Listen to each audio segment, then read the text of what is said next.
Chapter 654. The Rue Family Inn was the largest inn in Yonne County.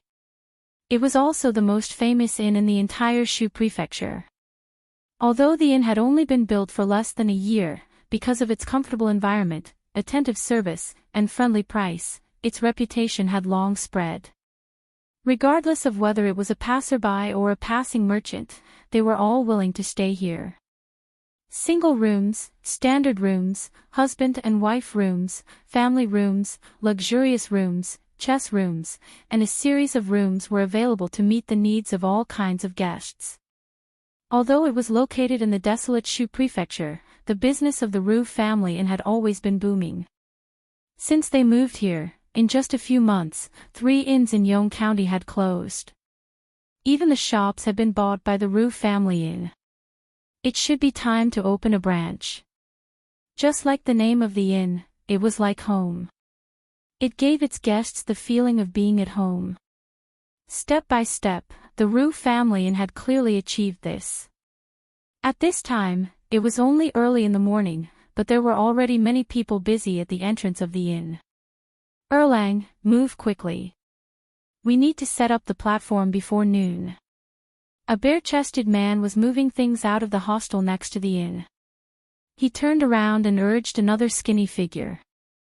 The young man laughed and said, "Big brother, don't worry. We can make it." Someone behind him teased, "Old Jew, why are you moving so little at once? Are you tired from having fun with the brothel girls yesterday? Let me give you a piece of advice. It's fine to go to brothels every now and then. How can you go there 3 times a day?" This man's name was Zhu Dong. He had a younger brother at home. Everyone usually called him Zhu Daolang. The 2 brothers were originally butchers and later worked in the brothel. After interacting with each other for a while, they were already familiar with each other. Zhu Daolang waved his hand and scolded, "Get out of here. I don't need you to care about my business. Hurry up. If you're late and make the manager unhappy, you'll lose this month's bonus. You're just afraid that you won't have a bonus." A burst of laughter came from behind him. Inside the inn, a waiter walked out and asked, "Hey, old Jew, you're here again today. You guys are making so much noise outside. Aren't you disturbing our business?" "Bah." Zhu Daolang cast a sidelong glance at him and said, "Disturbing your business, has your conscience been eaten by a dog? Without us, would your business be so good?" The waiter smiled sheepishly and hurried over to help him unload the things on his shoulders and put them on the empty space beside him. The brothel business was booming. When it was mealtime, some people were too lazy to go back, so they just ate in the inn. It was also a great boost to their business. To a certain extent, the reason why the Rue family inn was so popular was because there was a brothel next to it. When the guests were free, they only needed to take a few steps downstairs to find a place to spend their time. Of course, although one of them worked in an inn and the other worked in a brothel, they were still a family. Back then, it had been a tough journey, so they didn't care about these small matters. "Hey, that brothel is going to have a benefit performance again today. It's rare. I've missed it the last few times. I'll come over to reserve a seat after I finish my meal. I don't know what to sing today. I like Legend of the White Snake, I like Pua Mulan. Mu Guiying is fine too." The passers-by stood in the distance and whispered to each other. There were also people coming out of the surrounding shops to take a look. The show at the brothel was really good. Every once in a while, they would bring out the stage to perform for free. It would be a waste not to watch it. They had to reserve a seat now, or they would have to stand in a while. Li Yi stretched his body. Recently, he hadn't been eating or sleeping well. It had been a long time since he had such a comfortable sleep. He opened the door and saw a waiter walking up with a tray. Li Yi's face lit up. He patted him on the shoulder and said, "Hey, brother, it's you again. I'm really sorry about last night. Come, put the things in." 15 minutes later, the waiter walked out of the room. Downstairs, the man with the surname Fong walked out of the room. Immediately, a man in blue came up to him and said, "Envoy, everything is ready. When do we start?" "Tonight at midnight." The man with the surname Fong said in a low voice and walked upstairs. The waiter brushed past him. The man with the surname Fong suddenly stopped and said, "Stop." He turned his head and looked at the waiter and asked, "Are you a waiter here? Why didn't I see you a few days ago?" The handsome waiter looked at him indifferently. There was no change in his expression. "Raise your head." The man with the surname Fong had a look of doubt on his face. He extended his hand to hold the waiter's chin. His other hand reached out from the side and grabbed the waiter's wrist. Li Yi looked at him with a smile and said, "Brother Fong, this brother can't speak." The waiter glanced at Li Yi and turned to go downstairs. "Stop." A hint of anger appeared on the man with the surname Fong's face. Just as he was about to chase after him, the hand firmly grabbed his wrist. He couldn't break free no matter how hard he tried. His expression changed slightly. When he turned his head to look at Li Yi, a strange expression finally appeared on his face. Li Yi loosened his grip. The man with the surname Fong looked at him and said, "I've underestimated you before." After saying that, a hand suddenly reached out and went straight for Li Yi's throat. Bang! After a dull sound, Li Yi took 2 steps back. The young man's body swayed on the spot and an unnatural red flush appeared on his face. Li Yi waved his hand. This guy was indeed powerful. Back at the Heroes Conference, he was able to fight Yang Luqin to a standstill. He was not someone that Li Yi could defeat just by sleeping a few times. Paw! As he waved his sleeve, something flew out from his sleeve and landed on the floor, making a clear sound. The man with the surname Fong instinctively lowered his head to take a look. After being stunned for a moment, his expression changed greatly the next moment. Blue Dragon Envoy. He suddenly raised his head to look at Li Yi and said angrily, "How is this possible?" Thump. The 2 men in blue behind him immediately knelt on the ground and said loudly, "Your subordinates greet the left guardian." The man with the surname Fong took a step forward and picked up the token on the ground. He flipped it over and looked at it. The azure dragon pattern carved on it was vivid and lifelike. He took out another token from his waist. It looked almost exactly the same as this one, but what was carved on it was a white tiger. Azure dragon on the left and white tiger on the right. The azure dragon was the leader, and the white tiger was the support. The left guardian of the holy religion. The left protector whose status was only below that of the empress. He narrowed his eyes, looked at Li Yi, and said coldly, "Where did you get this token? Tell me the truth." Li Yi calmly glanced at him and did not say anything. A trace of anger appeared on the young man's face. He turned to the 2 men in blue behind him and said, "You two, capture him.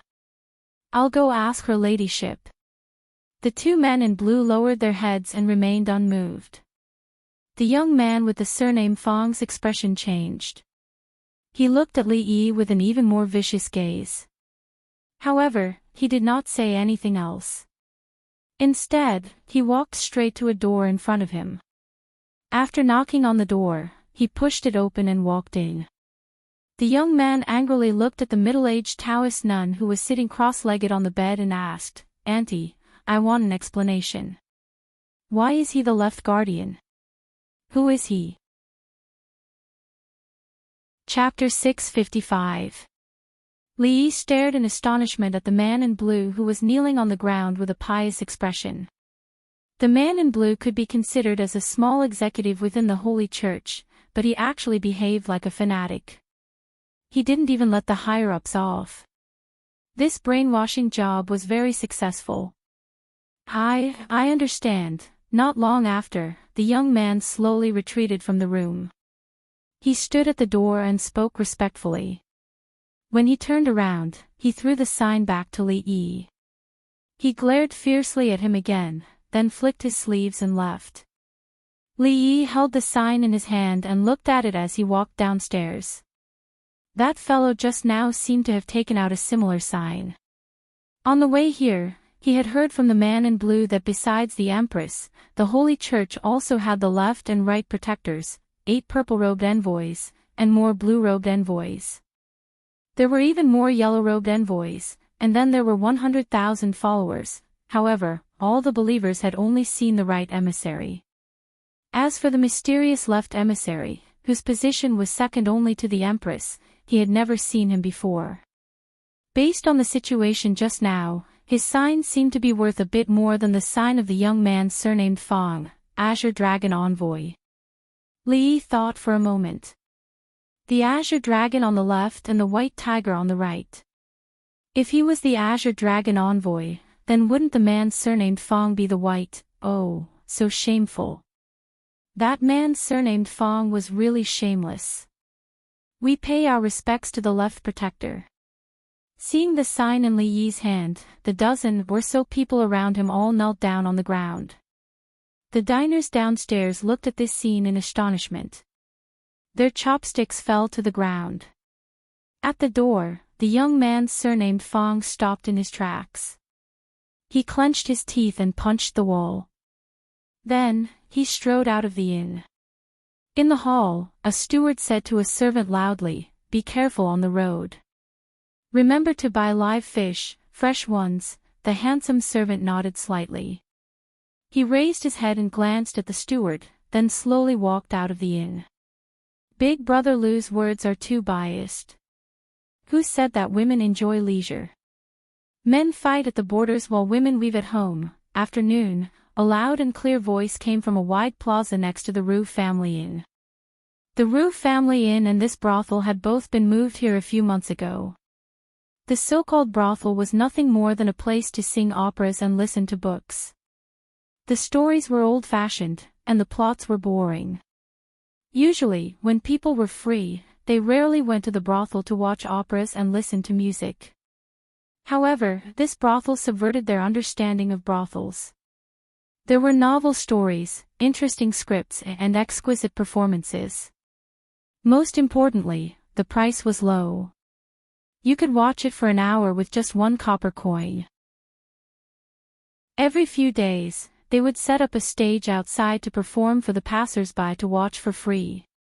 Therefore, although the brothel had only been here for a short period of time, it had accumulated enough popularity. At this moment, the woman on the stage was singing a new play, Hua Mulan. It was a story about a heroine who joined the army on behalf of her father. It was said that the current Princess Royal was also a heroine who was not inferior to any man. She fought bravely against the people of the Qi Kingdom and helped the Jing Kingdom regain its dignity. The people of Shu Land had long heard of this story. Do you think that Hua Mulan, a woman, can lead an army to war? Who says she can't? Can't women fight? Doesn't your wife beat you up all day? What I mean is, as a woman, won't she be discovered in a place where men eat and sleep? Idiot, if you want to sleep with her every night, what would you say? The passers-by chatted as they watched the show. From time to time, people from the inn would come out and join the crowd. As for those who were self-conscious and did not want to be crowded with ordinary people, they could watch the show through a stage on the second floor of the Rue Family Inn for just 1 silver coin. The view was clearer and the view was better. If they added another silver coin, they could enjoy the super VIP seats in the front row. They would also be provided with free sunflower seeds, mineral water, and melon seeds at no extra cost. Every free performance at the brothel would last from noon to night. Yong County did not have a curfew, so everyone could watch the show. Gradually, a few people in yellow walked out of the inn. They stood outside the crowd and watched with interest. A man carried a pole and walked over from afar. He shouted, "Herbal tea! Herbal tea!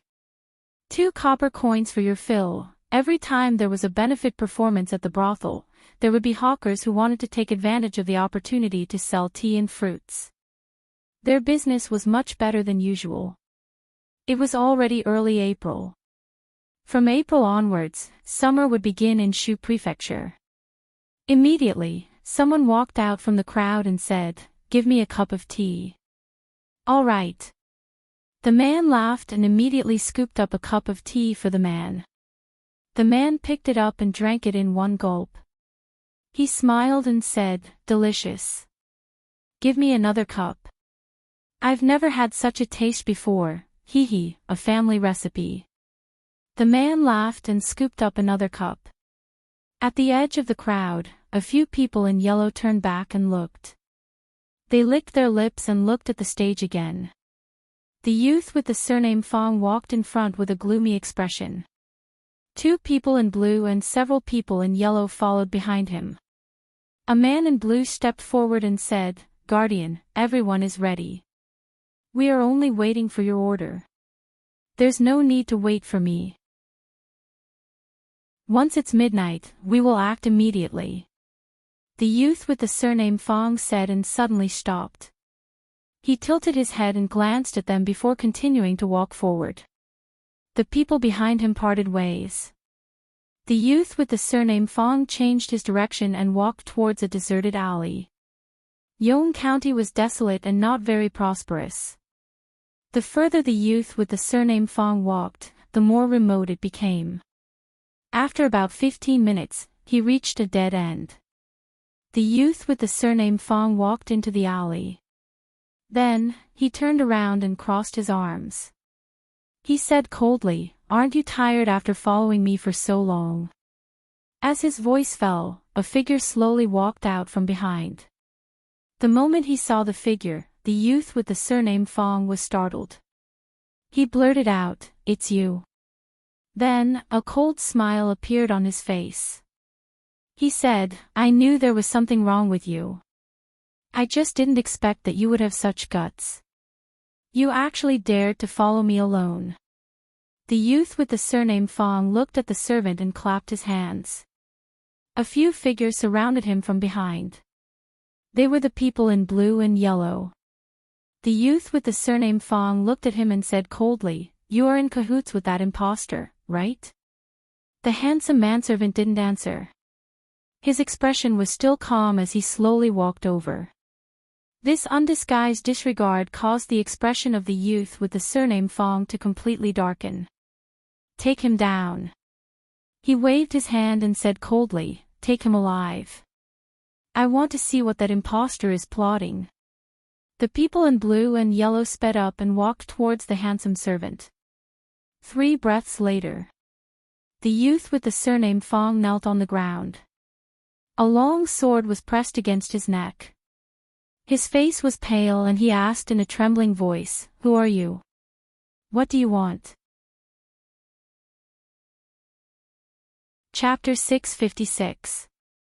At dusk, the weather turned from scorching hot to sultry. The operas in the inn's brothel also changed from Mulan, Peacock Flies Southeast, Mu Guiying, to Legend of the White Snake and Journey to the West. As the show went on, the number of onlookers around the stage increased instead of decreasing. There were no entertainment activities in the county, and everyone was idle. Who wouldn't like free excitement? It was just that after watching and chatting for a long time, they were very thirsty. Fortunately, there was a stall selling herbal tea to quench their thirst. More and more people walked over and spent 2 copper coins to drink a bowl before turning back to continue watching the show. "Give me 10 people." A man in yellow walked over and threw a handful of copper coins on the table. "Okay, please wait a moment." The man quickly put away the money, opened the 2 buckets, and said, "I've been selling for a day. There's not much left anyway. You can drink as much as you want. After you finish, I can pack up and go back." More than 10 men in yellow and a few men in blue heard this and walked over. As Li Yi was about to walk out of the inn, a man in blue came forward and said awkwardly, "Lord Protector, the Queen said you can't go out." Li Yi waved his hand and said, I'm just going out to watch the show. I've already prepared a place for you on the second floor of the inn. Please move to where you can see better. There are too many people up there. It's boring. I'll go up and clear the place. Why don't I bring those performers to the protector's room? Li Yi did not know whether he should be happy to have such a conscientious subordinate who was always thinking of his superior, or whether he should kick him to death. Li Yi waved his hand and said, Forget it. I'm not interested. The man in blue bowed and said, I'll send the protector back to his room. At this time, a man in yellow suddenly walked in with a panicked expression. When he saw Li Yi, he immediately bowed and said, Greetings, left protector. Why are you so flustered? What's the matter? The man in blue asked unhappily. The yellow-clothed man panicked and said, Oh no, the right protector has been captured. The blue-clothed man was startled for a moment before his expression immediately changed. Quickly go and report to Her Highness. Lady, someone shot this with an arrow. The yellow-clothed man handed a small pouch to the middle-aged Taoist nun. The middle-aged Taoist nun took the pouch and took out a jade pendant. Li Yi glanced at it and saw that it was the one that the youth surnamed Fong had taken out. Apart from the jade pendant, there was also a piece of paper. On it was written, If you want to save your protector, come to the small bamboo forest 30 li away in an hour. The yellow-robed man added, I have already asked. The bamboo forest is 30 miles east of the county town. A blue-clothed man stepped forward and respectfully said, Lady, the protector's martial arts are unparalleled and there are several blue-clothed envoys by his side. It can be seen that the bandits are very powerful. Why don't you let this subordinate lead a group of people and go? All of you wait here, I will personally go. The middle-aged Taoist nun lightly said, Prepare the horse. A moment later, the blue-clothed men in the inn looked at each other. The lady and the two purple-clothed envoys had gone to save the protector. They did not know who was so daring to kidnap the protector. However, from the looks of it, the strength of those people could not be underestimated. It was likely that only the lady would be able to deal with them. Lord Protector, please return to your room to rest. Knowing that the protector of the left had a special identity, the lady told them to keep an eye on her. A blue-clothed man turned around and respectfully said, Ah. Li Yi yawned and casually pointed at a manservant. He said, It just so happens that I am also sleepy and want to eat something before I sleep. Little brother, remember to have the kitchen make something delicious and send it up. Along the way, they already knew that the protector of the left had two hobbies, eating and sleeping. Especially the latter, it had already reached an unimaginable level. A blue-clothed man pointed at the manservant and said, Did you hear that? Immediately go to the kitchen and make a few, thump. Before he could finish his sentence, he felt a pain in his neck. His vision darkened and he fell to the ground. The other blue-clothed man was startled. He was about to move, but before he could make a sound, he fell to the ground. Not far away, someone had already noticed that something was wrong. As he ran over, he shouted, Someone come quickly. However, his actions did not receive much response. Outside the door, the man selling herbal tea had already disappeared without a trace. A dozen or so figures were lying on the ground, causing the crowd to panic. Let's go. Mississippi Lou casually pulled out autumn water from under the table and used its sheath to knock over a few people. She grabbed Li Yi's arm and rushed towards the door. Just as she was about to step out of the inn's door, she suddenly stopped. The middle-aged Taoist nun placed 2 fingers on her shoulder and said, Alliance Master Lu, long time no see. She originally wanted to lure the tiger away from the mountain to escape, but she did not expect the Taoist nun to play hard to get. She should have already left the county town in a quarter of an hour, but she suddenly appeared at the door. A Grand Master actually used such a shameless sneak attack. Mississippi Lou's acupoints were sealed. She could only speak and could not move. All the previous arrangements were useless under the Taoist nun's absolute strength. Take some people to the small bamboo forest and bring the protector back. The middle-aged Taoist nun ordered. 2 men in purple obeyed and sent people to bring back the dozen or so people who were drugged. They then gathered about 20 people and quickly left the inn. With such an accident and the fact that it was already late, the charity performance outside the inn naturally could not continue. The Taoist nun sat at the table and looked at Mississippi Lu and asked, "Alliance Master Lu followed us all the way from the capital. It must have been difficult, right?" Mississippi Lu glanced at her with a calm expression and did not speak. A hunchbacked old man who was being held down by the man in blue said, "My lord, this really has nothing to do with us. If we don't do as she says, she will bring people to kill my entire family." The old man's face was full of fear. He said with a trembling voice, "This old man has an 80-year-old mother, a son who died young, and an 8-year-old grandson. My lord, please spare my life, please spare my life. My lord, he is the innkeeper of this inn." The man in blue brought the old man over and said. Mississippi Lu glanced at the old man and said, "He is right.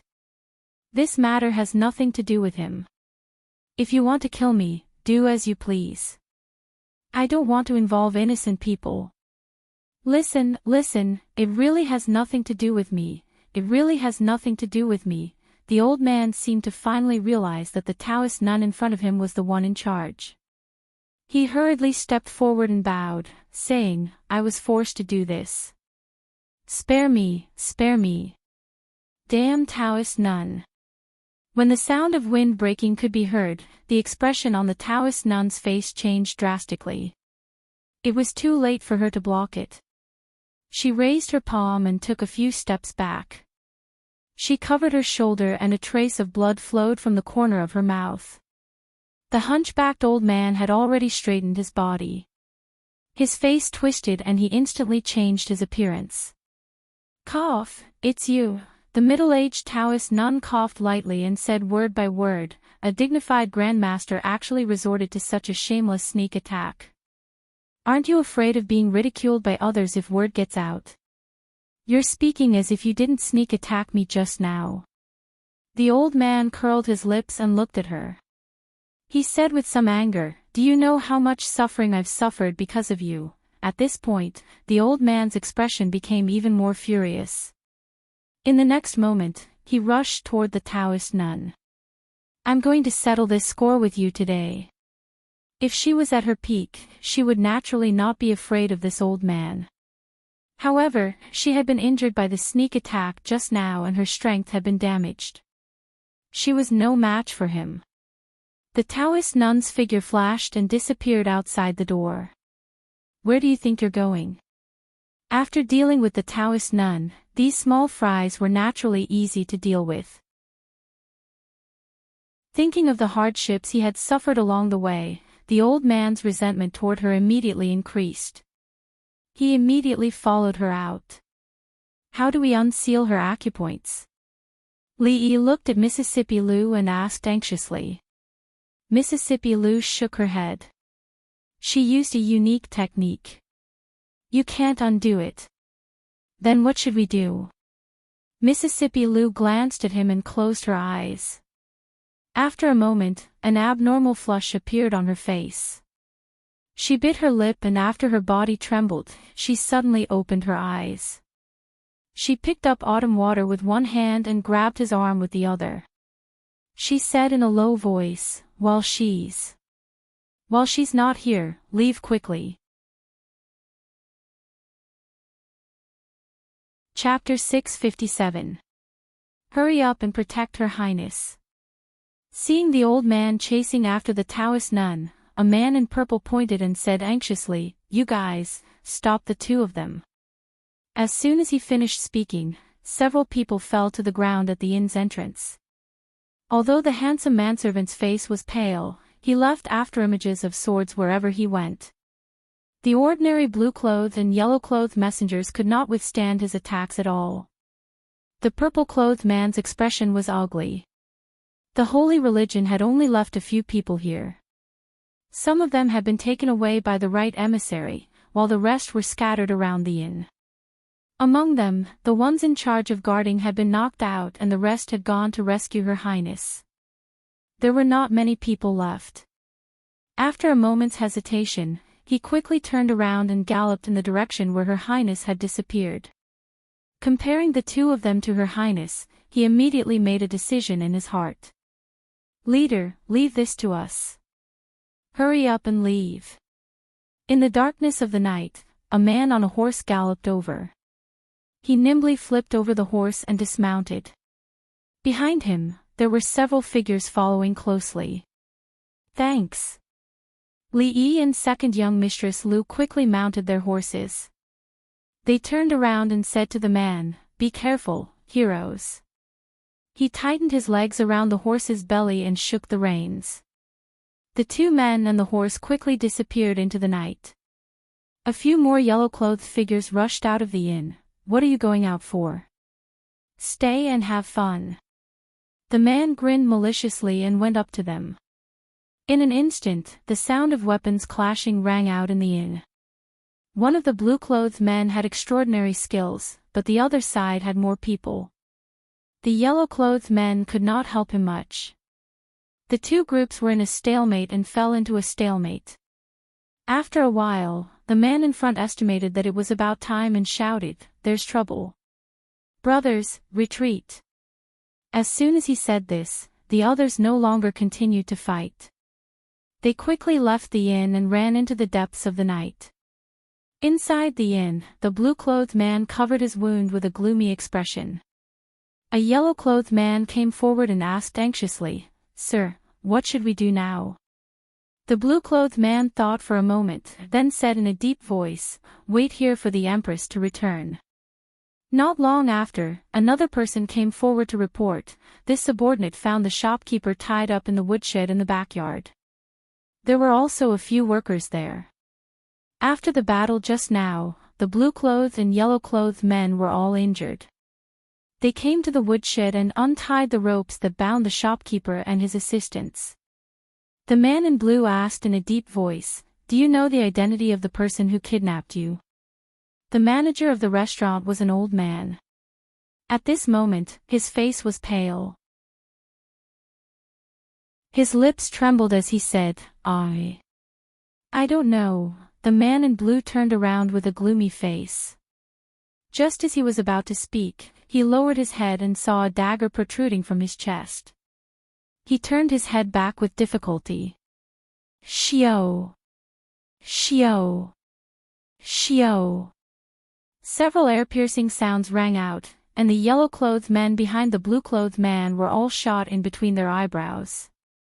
They fell to the ground in response, and the waiters of the inn put away their crossbows. The old man pulled out the dagger and said in a low voice, "Hurry up and clean up."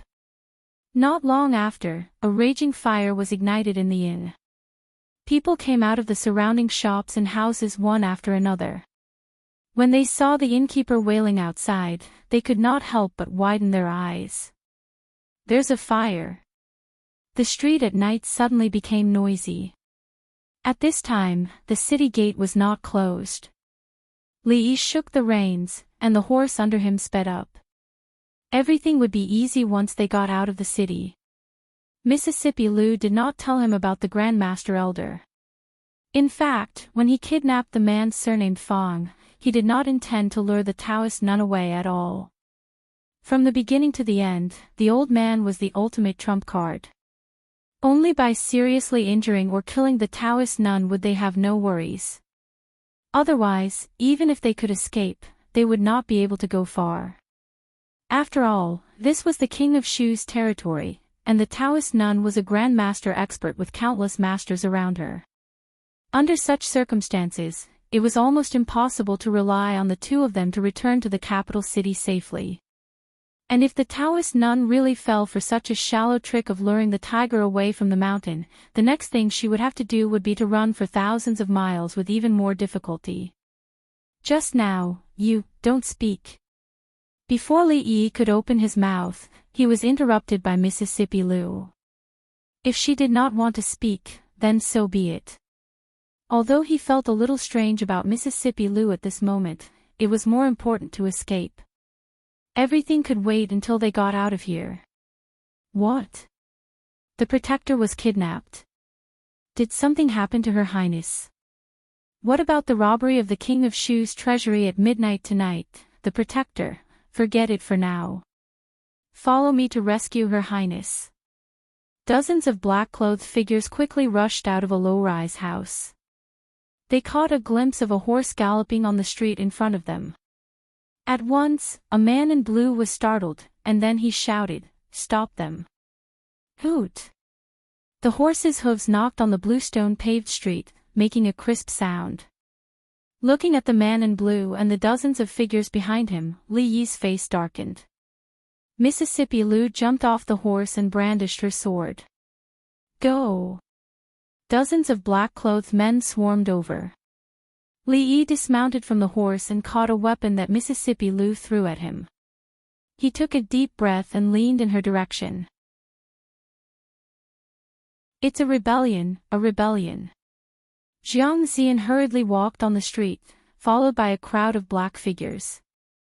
Just now, someone reported to the police late at night that more than 10 people fought in the Ru family inn. It was said that many people died. This was a serious case. He immediately summoned all the bailiffs and bailiffs in the county government, as well as the people nearby. Nearly 100 people rushed to the scene of the crime. It was impossible for him not to be anxious. If there were large-scale civilian casualties tonight, his position as the county lieutenant would be over. Although he wasn't very satisfied with this position, it was better than nothing. Resigning and being dismissed had completely different meanings. Sir, look ahead. Suddenly, the bailiffs at the front stopped, pointed to the front, and said loudly. Jiang Zian raised his head and saw on the street in front of him, dozens of black-clothed men surrounded two figures, and the sound of weapons colliding came from the front. Lawless, really lawless. In broad daylight, in broad daylight, in broad daylight, in front of the dignified county lieutenant, they committed such violence. Jiang Zian's face showed fury. He waved his hand and said, "What are you waiting for? Save them." He retreated to the back of the bailiffs and then ran forward quickly with them. Li Yi's chest rose and fell slightly. He leaned back to back with Mississippi Liu. Around them were dozens of black-clothed men. Many people could only fall to the ground and moan, but there were still many people around them. Mississippi Liu coughed softly. Li Yi looked back and happened to see her wipe the blood from the corner of her mouth. "Are you hurt?" His face changed and he asked hurriedly. Mississippi Liu backhanded a person who was close to her and cut him down. She said coldly, "Don't be distracted in a fight of life and death. Have you forgotten what I taught you before?" Li Yi was stunned. He gritted his teeth and held the sword in his hand tightly again. "Catch them alive," the man in blue said coldly, but his face suddenly changed. He turned his head and looked behind him. A flurry of footsteps approached from afar. Nearly 100 bailiffs and bailiffs ran over and surrounded them. Dozens of black-clothed men immediately gathered in a circle and pointed their weapons at them. Mississippi Liu's body swayed, and Li Yi hurriedly held her. "People inside, listen up. You have been surrounded. I'll give you 3 breaths to think about it. Put down your weapons and surrender immediately. Otherwise, I won't be polite." Jiang Zian stood behind a tall and strong bailiff and shouted. Li Yi looked in a certain direction and asked tentatively, "Brother Jiang? Is it Brother Li?" A head popped out from behind the tall and strong bailiff. Jiang Zian's face was full of surprise and joy. He looked at Li Yi and hurriedly said, "Brother Li, what are you doing there? Come out." Immediately, the bailiffs made way for them. Li Yi helped Mississippi Liu out. The man in blue's face changed, but he didn't do anything in the end. What the hell is going on? Why are they chasing you? Jiang Zian looked at him and asked in surprise. It's a long story. Li Yi looked at him and said, "Thank you for saving us, Brother Jiang." "It's my pleasure." Jiang Zian waved his hand. "Black clothes and masked. These people don't look like good people. As the county lieutenant, it's my duty to keep order." Li Yi looked at him and said, "It's urgent. I need to leave the city now."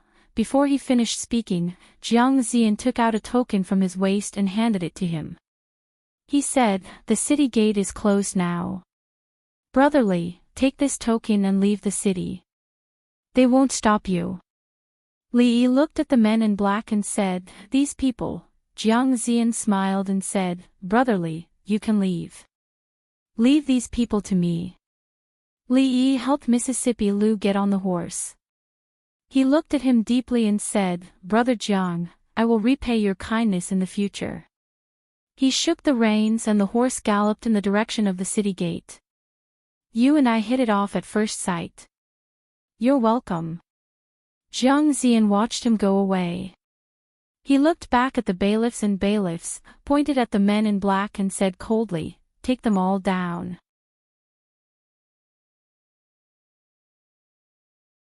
Chapter 658. You, don't come near me. I'm the county lieutenant of this county, an official of the imperial court. If you dare to do anything to me, the imperial court will not let you go even if you run to the ends of the earth. Jiang Zian's face was pale. Looking at the man in blue walking toward him, he kept retreating. At this moment, nearly 100 government servants and strong men he brought with him were all lying on the ground. Of course, there were not many men in black left. Only a few of them could stand steadily at this moment. Damn it! The man in blue glared at him fiercely, looked back in a certain direction, and said coldly, "Go after them." A few standing men in black followed behind him and rushed forward. The remaining men in black helped each other to stand up. Those who were lightly injured carried those who were seriously injured, and soon disappeared on the street. "Are you all right?" Jiang Zian hurriedly ran over and asked. After a while, he breathed a sigh of relief. Although these men were a little embarrassed, fortunately, they did not kill them. The most serious injuries were only some superficial wounds. He looked up in the direction of the city gate and murmured, "Brother Li should have left the city by now, right?" At the same time, the man in blue looked at the closed city gate and the 2 rows of soldiers at the gate. His face was gloomy, and he said unwillingly, "Retreat." On a path in the forest outside Yong County, Li Yi rode on a horse. He turned around and looked at Mississippi Lu worriedly, asking, "How do you feel now?" "I'm fine." Mississippi Lu bit her lip, shook her head, and fell from the horse. Li Yi's face changed. He hurriedly flew down and caught her. Under the moonlight, her face could not be seen clearly. Li Yi reached out to touch her forehead, and his face changed again. "It's so hot." He turned his head and looked around.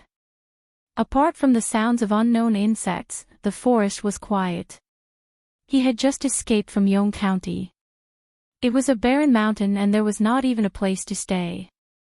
There was not even a shadow of a person. Where could he find a doctor? "I'm really lucky today. That caravan looks a little small, but it's a fat sheep. I didn't expect that there would be people passing by in the middle of the night in the wilderness. I told you, Yong County is my lucky place." A black shadow jumped down from the tree. His shiny head was particularly eye-catching under the dim light of the night. He pointed at the scholar in front of him and said loudly, "This road is opened by me, and this tree is planted by me. If you want to pass through, you must pay for the road. Scholar, hurry up and hand over all your valuables. Oh, you even have a horse. Not bad, not bad." Li gently put Mississippi Lu down. 3 breaths later, He held the bald bandit by the neck and asked coldly, "Where can I find a doctor?" "Spare my life, great hero." The bald bandit's face was pale as he spoke in a trembling voice. "Open your mouth." Li Yi exerted some force in his palm, and the bandit immediately opened his mouth. In the next moment, the bald bandit felt something enter his mouth. His expression changed as he asked, "Great hero, what is this?" Li Yi let go of his hand and said coldly, "Half-step epilepsy," with a smile. "After 24 hours, if there is no antidote, you will laugh non-stop until your whole body festers, your meridians break, and your body explodes to death." Explode to death, thump. The bald bandit's legs weakened, and he knelt on the ground. Li Yi kicked him and said, "Now, lead the way." In the dark of the night, an old man covered his chest and jumped down from the city wall that was dozens of feet high. In the end, he didn't manage to kill Taoist Nun. Although his sneak attack at the beginning was successful, it didn't achieve the result he had expected. Taoist Nun's strength was slightly higher than his, and there was also the group of troublesome little ghosts that gathered more and more. In the end, he could only seriously injure her. When he realized that he couldn't take her life today, he took the initiative to give up.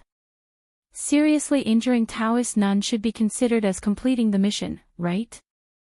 The old man took out a cloth bag from his pocket and threw a piece of candy into his mouth. He felt that he had forgotten something. He carefully filtered through the events in his mind.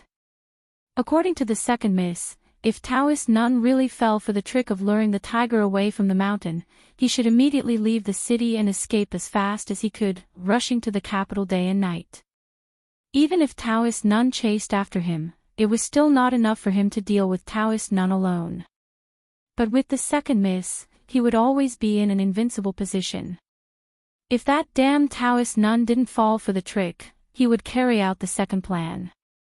He would first seriously injure her, and the small fries would be easily taken care of. Then, he would escort them out of the city. Suddenly, the old man stopped in his tracks and froze on the spot. Damn it! He slapped his forehead and couldn't help but curse. Just now, he was only thinking about killing Taoist Nun to vent his anger, and actually forgot the most important goal. If he couldn't bring them back safely, he wouldn't be able to complete his mission. The old man gritted his teeth and cursed bitterly, "That damned Taoist Nun." The county magistrate of Yong County stood in front of the still-burning Ru family inn, his face extremely gloomy. At this time, the innkeeper was describing with tears and snot how those villains fought in the inn, and how they burned down the inn. He was a pitiful old man, and his little property was burned down in one night. How was he going to live in the future? The county magistrate asked in a deep voice, "Do you know who did it?"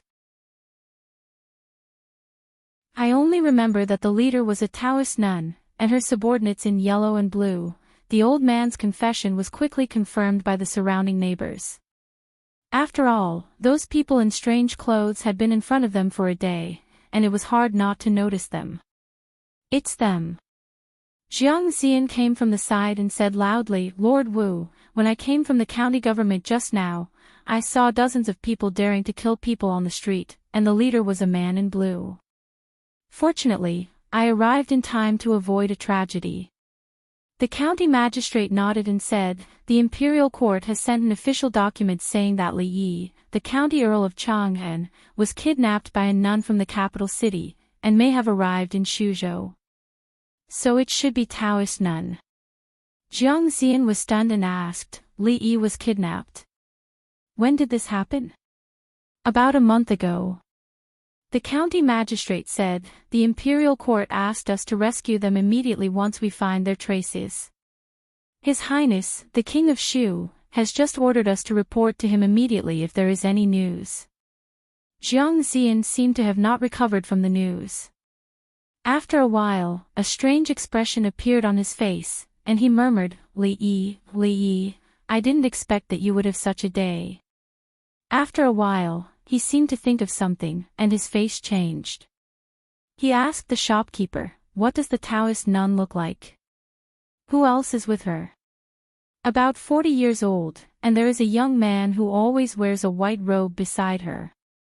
The shopkeeper immediately told the truth. Jiang Xian immediately asked, "Is his surname Fang?" "Yes, yes." The young man surnamedly called him her brother Fang, the shopkeeper said immediately. Jiang Xian continued to ask, "Is the young man surnamed Li Xian?" The old man shook his head and said, "I don't know about this." Jiang Xian's breathing became a little rapid, and he asked, "Think about it again. Who were they with when they came?" A shop assistant came up and said, "I remember that the young man surnamed Fang has been here for a long time. Yesterday, in addition to the Taoist nun and those strange people, there was another young man, but what?" Jiang Xian asked impatiently. "But the young man's appearance." The shop assistant thought for a while, shook his head and said, "Maybe the first day was at night, and I saw wrongly. I always felt that the young man looked a little different on the second day." Jiang Xian stood there in a daze, and his face was blank and lifeless.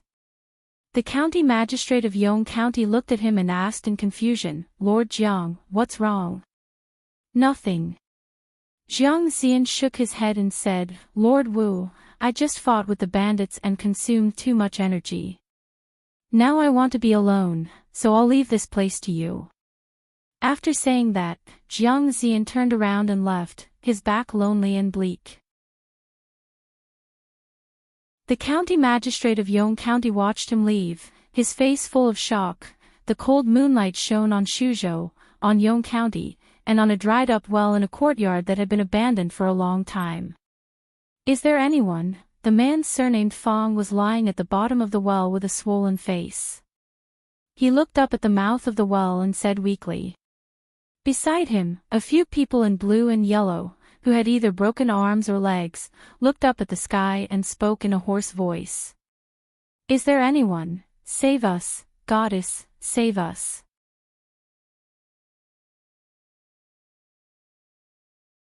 Chapter 659. Yong County was the border of the Jing Kingdom, facing the Qi Kingdom across the river.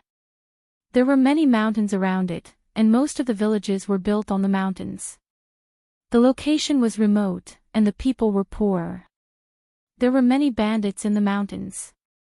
Not only did the bandits often go down the mountains to harm the villagers, but they also targeted the merchants who traveled between the Jing and Qi Kingdom. The Black Wind Stronghold used to be a stronghold for a small group of bandits. The name of the stronghold was Domineering, but it was actually just a few small houses in the mountains. The number of bandits was less than 20. A few months ago, they were blind enough to target a small caravan. They didn't expect the caravan to hire powerful guards. The 20 bandits were all killed, and their heads were hung on a tree. From then on, the Black Wind Stronghold only had a few small houses. After being abandoned for a few months, the stronghold had a new owner at noon today. At this time, in a clean room, the bald bandit said with a trembling voice, "Hero, we don't have a doctor here." Li Yi touched Mississippi Lu's forehead and looked at him. "Do you have wine?" "I just moved here today, I don't have any," the bald bandit said. Seeing that the hero's face darkened, he immediately nodded his head like a chick pecking rice.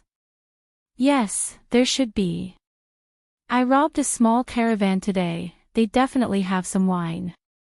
I'll go get it immediately." After leaving the room and closing the door gently, the bald bandit let out a long sigh of relief. This young man looked like a gentleman, but when he fought, how could he be so terrifying?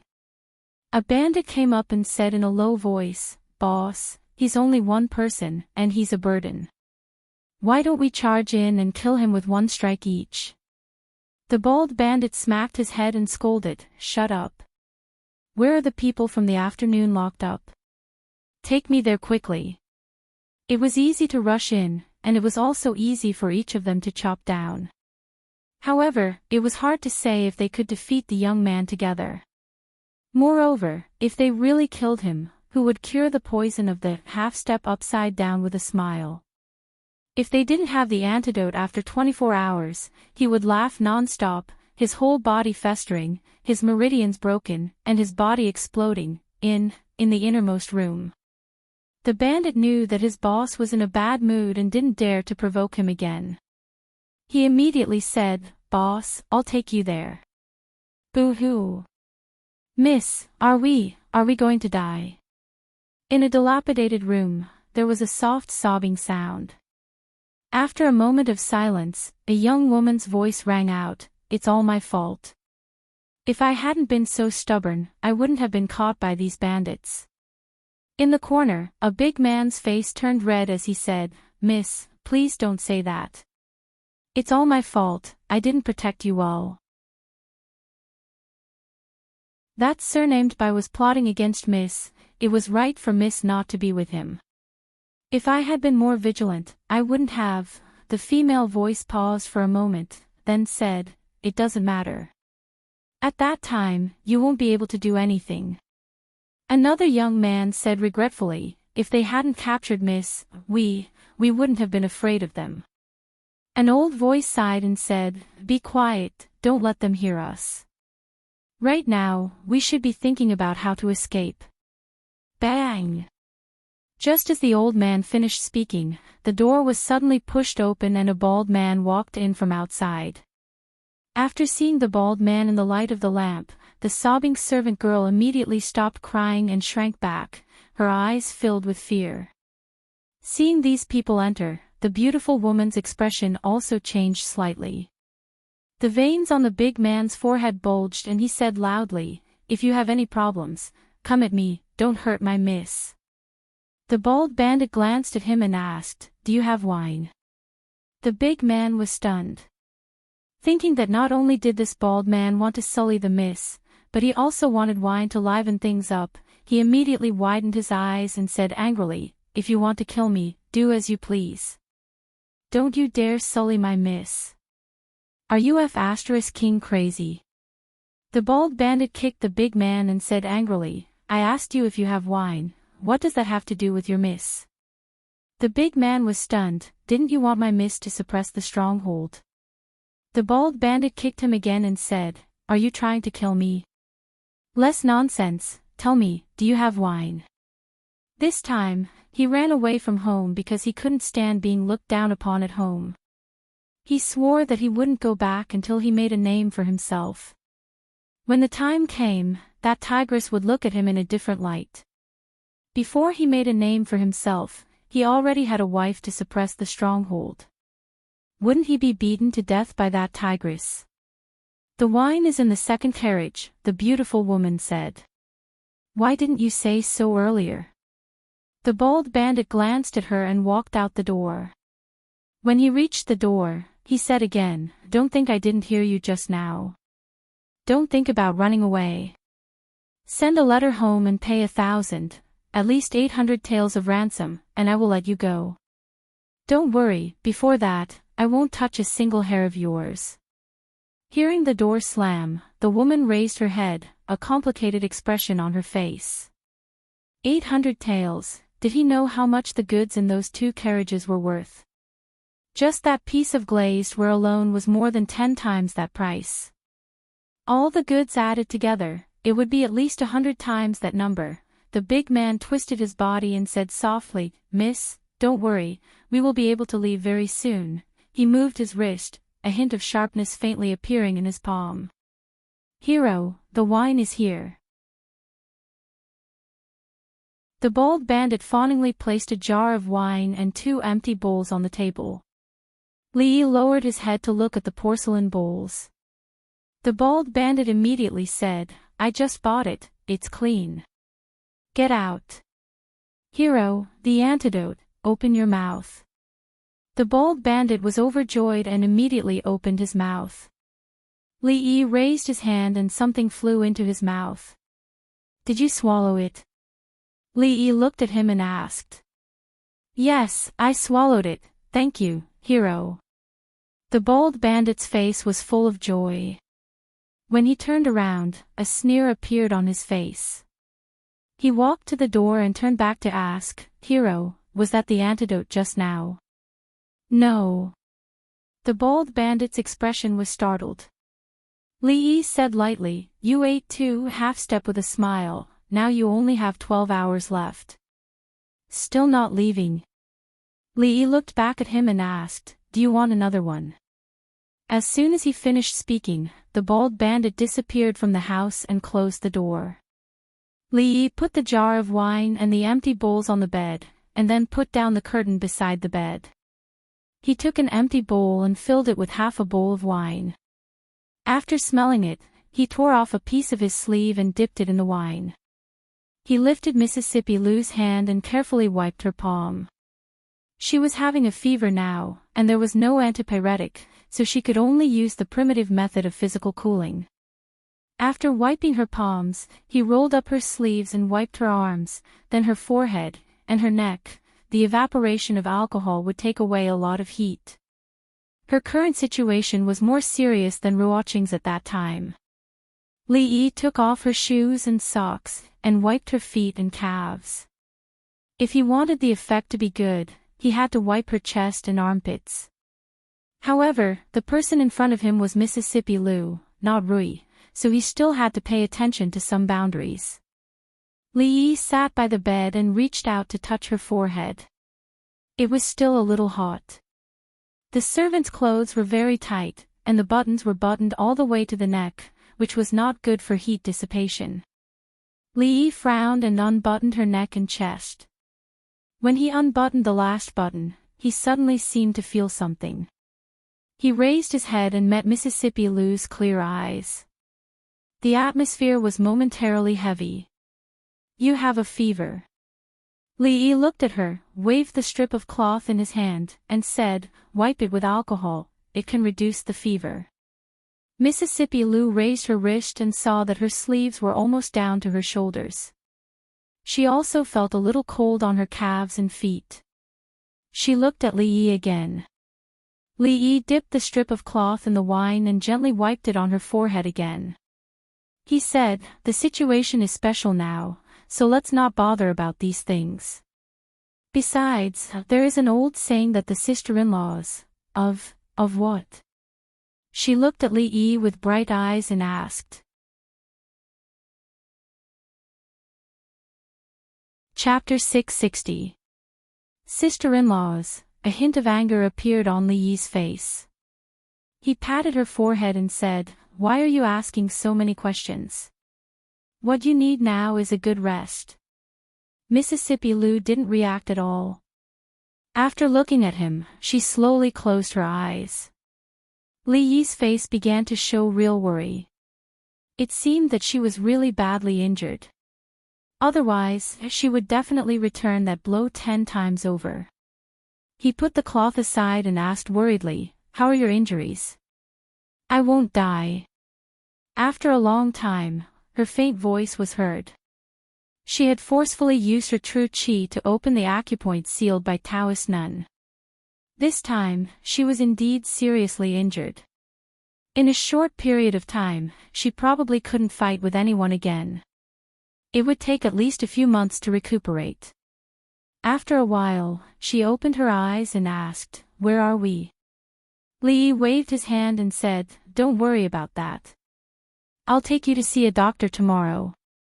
Mississippi Lu shook her head and said, no need. We'll leave Shuzhou immediately. Otherwise, Taoist nun will find us sooner or later. Li Yi shook his head and said, let's see a doctor first. Outside the door, a few bandits squatted in the yard. The bald bandit turned his head to look at the room and let out a long sigh. There are still 10 hours left. Big brother, it's all our fault. We shouldn't have persuaded you. Beside him, a bandit's face was full of regret. He said, if I had known this day would come, I would have let you go back and turn over a new leaf 2 days ago. We're all brothers. It's not your fault. The bald bandit patted him on the shoulder and said, besides, if I don't make a name for myself, I won't have the face to go back. Big brother, when we get the antidote, let's go back and apologize to sister-in-law, and this matter will be over. A man sighed and said, "A day together as husband and wife means endless love. Sister-in-law won't make things difficult for you. I won't go back." The bald bandit gritted his teeth and said, "I won't go back if I don't make a name for myself. Let's see what that tigress has to say when I become the greatest bandit of this generation." Everyone couldn't help but sigh. It wasn't easy to become the greatest bandit of this generation, and it was even harder to conquer that tigress. "Not good, big brother, be careful." They escaped. A voice suddenly rang out from behind them. They immediately stood up and saw a brother running out from one of the rooms. Behind him, a man rushed out of the room, followed by several figures. "Get your weapons." The bald bandit's expression changed. The people around him reacted and immediately ran in that direction. "Miss, you guys leave first. Leave this to us." The man turned his head and shouted. He then grinned maliciously at the two bandits. "Damn it, I fell for your trap today.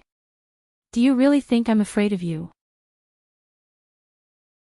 Two of the bandits were knocked to the ground in a single exchange, and the few people behind him were also engaged in battle with the bandits who were charging over. The young servant girl and the beautiful woman ran out of the room and ran outside under the escort of the two men. Although the burly man's side had fewer people, they were slightly stronger. Just the burly man alone was enough to take on 3 bandits at once.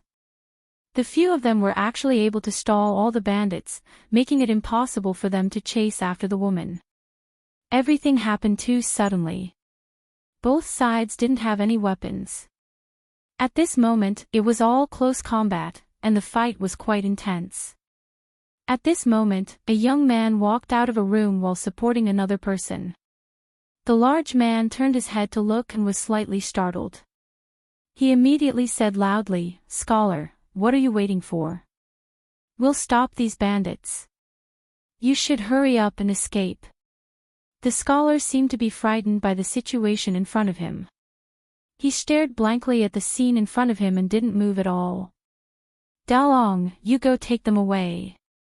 Seeing the scholar's appearance, a trace of helplessness appeared on the burly man's face. Immediately, a young man knocked down a bandit and quickly ran over. "Hurry up and leave." The young man seemed to have finally returned to his senses. He carried his companion horizontally and quickly followed the young man away. "He's quite strong, but too timid." Seeing this, the burly man said in a low voice and focused even more on dealing with the bald bandit in front of him. He didn't know if it was an illusion, but he felt that the bald bandit had suddenly become desperate. Seeing that the young man had left, the bald bandit roared angrily.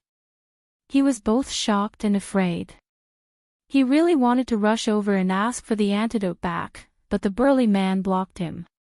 His eyes suddenly widened, and with an angry roar, he pounced over again. The burly man's expression changed. At this moment, the bald bandit gave him a great deal of pressure. A quarter of an hour later, the burly man panted heavily, his whole body drenched in sweat. He looked at the bald bandit and said, "Isn't it just 1,000 taels of silver? We'll give it to you, all right. Get lost." The bald bandit spoke in a hoarse voice, then charged forward once more.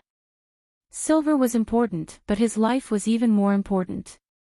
Without the antidote, he would explode and die in 10 hours. "Do you really think I'm afraid of you?" the burly man said angrily. He gathered his remaining strength and punched out. It was already past midnight. Under the moonlight, 2 carriages sped along the mountain road. The young girl placed her hand on her chest and timidly asked, "Miss, do you think they'll be able to catch up?" The beautiful woman gritted her teeth and didn't speak. She glanced behind her and said, "Wait for them up ahead after we leave the forest. There's a village up ahead. Those bandits probably won't dare to follow us." Not long after, in front of a village, a man quickly ran into the village. Soon, there were many lights in the village, and the woman's expression finally relaxed. The young maid looked at the young man who came down from the other carriage and asked doubtfully, "Were you also kidnapped by those bandits?" "Yes." Li nodded and said, "Thank you very much." "You're welcome." The maidservant smiled sweetly. Now that they were out of danger, her heart was finally at ease. An old man walked over from the side and looked at Li Yi. He asked, "Is the young lady in the carriage injured?" The maid was stunned and asked, "Grandpa Lin, there's only a young master in the carriage. Where did the young lady come from?" The old man smiled and patted her head lovingly. He didn't say anything. Li Yi suddenly looked at the old man and asked, "Do you know medicine?" The young girl nodded quickly and said, "Of course. Grandpa Lin was the one who cured me when I caught a cold last time. Usually, if someone falls sick at home, there's no need to call for a doctor." After a while, the young maid looked behind her and turned to look at the woman. She asked, "Miss, is there really a young lady in the carriage?" The beautiful woman looked in that direction and a trace of doubt appeared on her face. However, it quickly disappeared and she looked in the direction where they came from. Next to the carriage, Li looked at the old man and asked anxiously, "Old man, how is she? This young lady should be a martial artist, right?" The old man stroked his beard and asked. Li nodded. "This young lady's internal organs have suffered serious injuries. It seems that she took a wrong turn when she was cultivating." The old man looked at him and said, "Although it is good to practice martial arts, one should not be too hasty. Fortunately, this young lady's physique is extraordinary. Otherwise, she would have lost her life long ago. Even so, if she wants to recover, she will need to rest for at least half a year." Li Yi was slightly relieved. It was fine as long as her life was not in danger.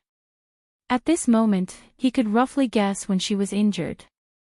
He looked back and could only shake his head helplessly.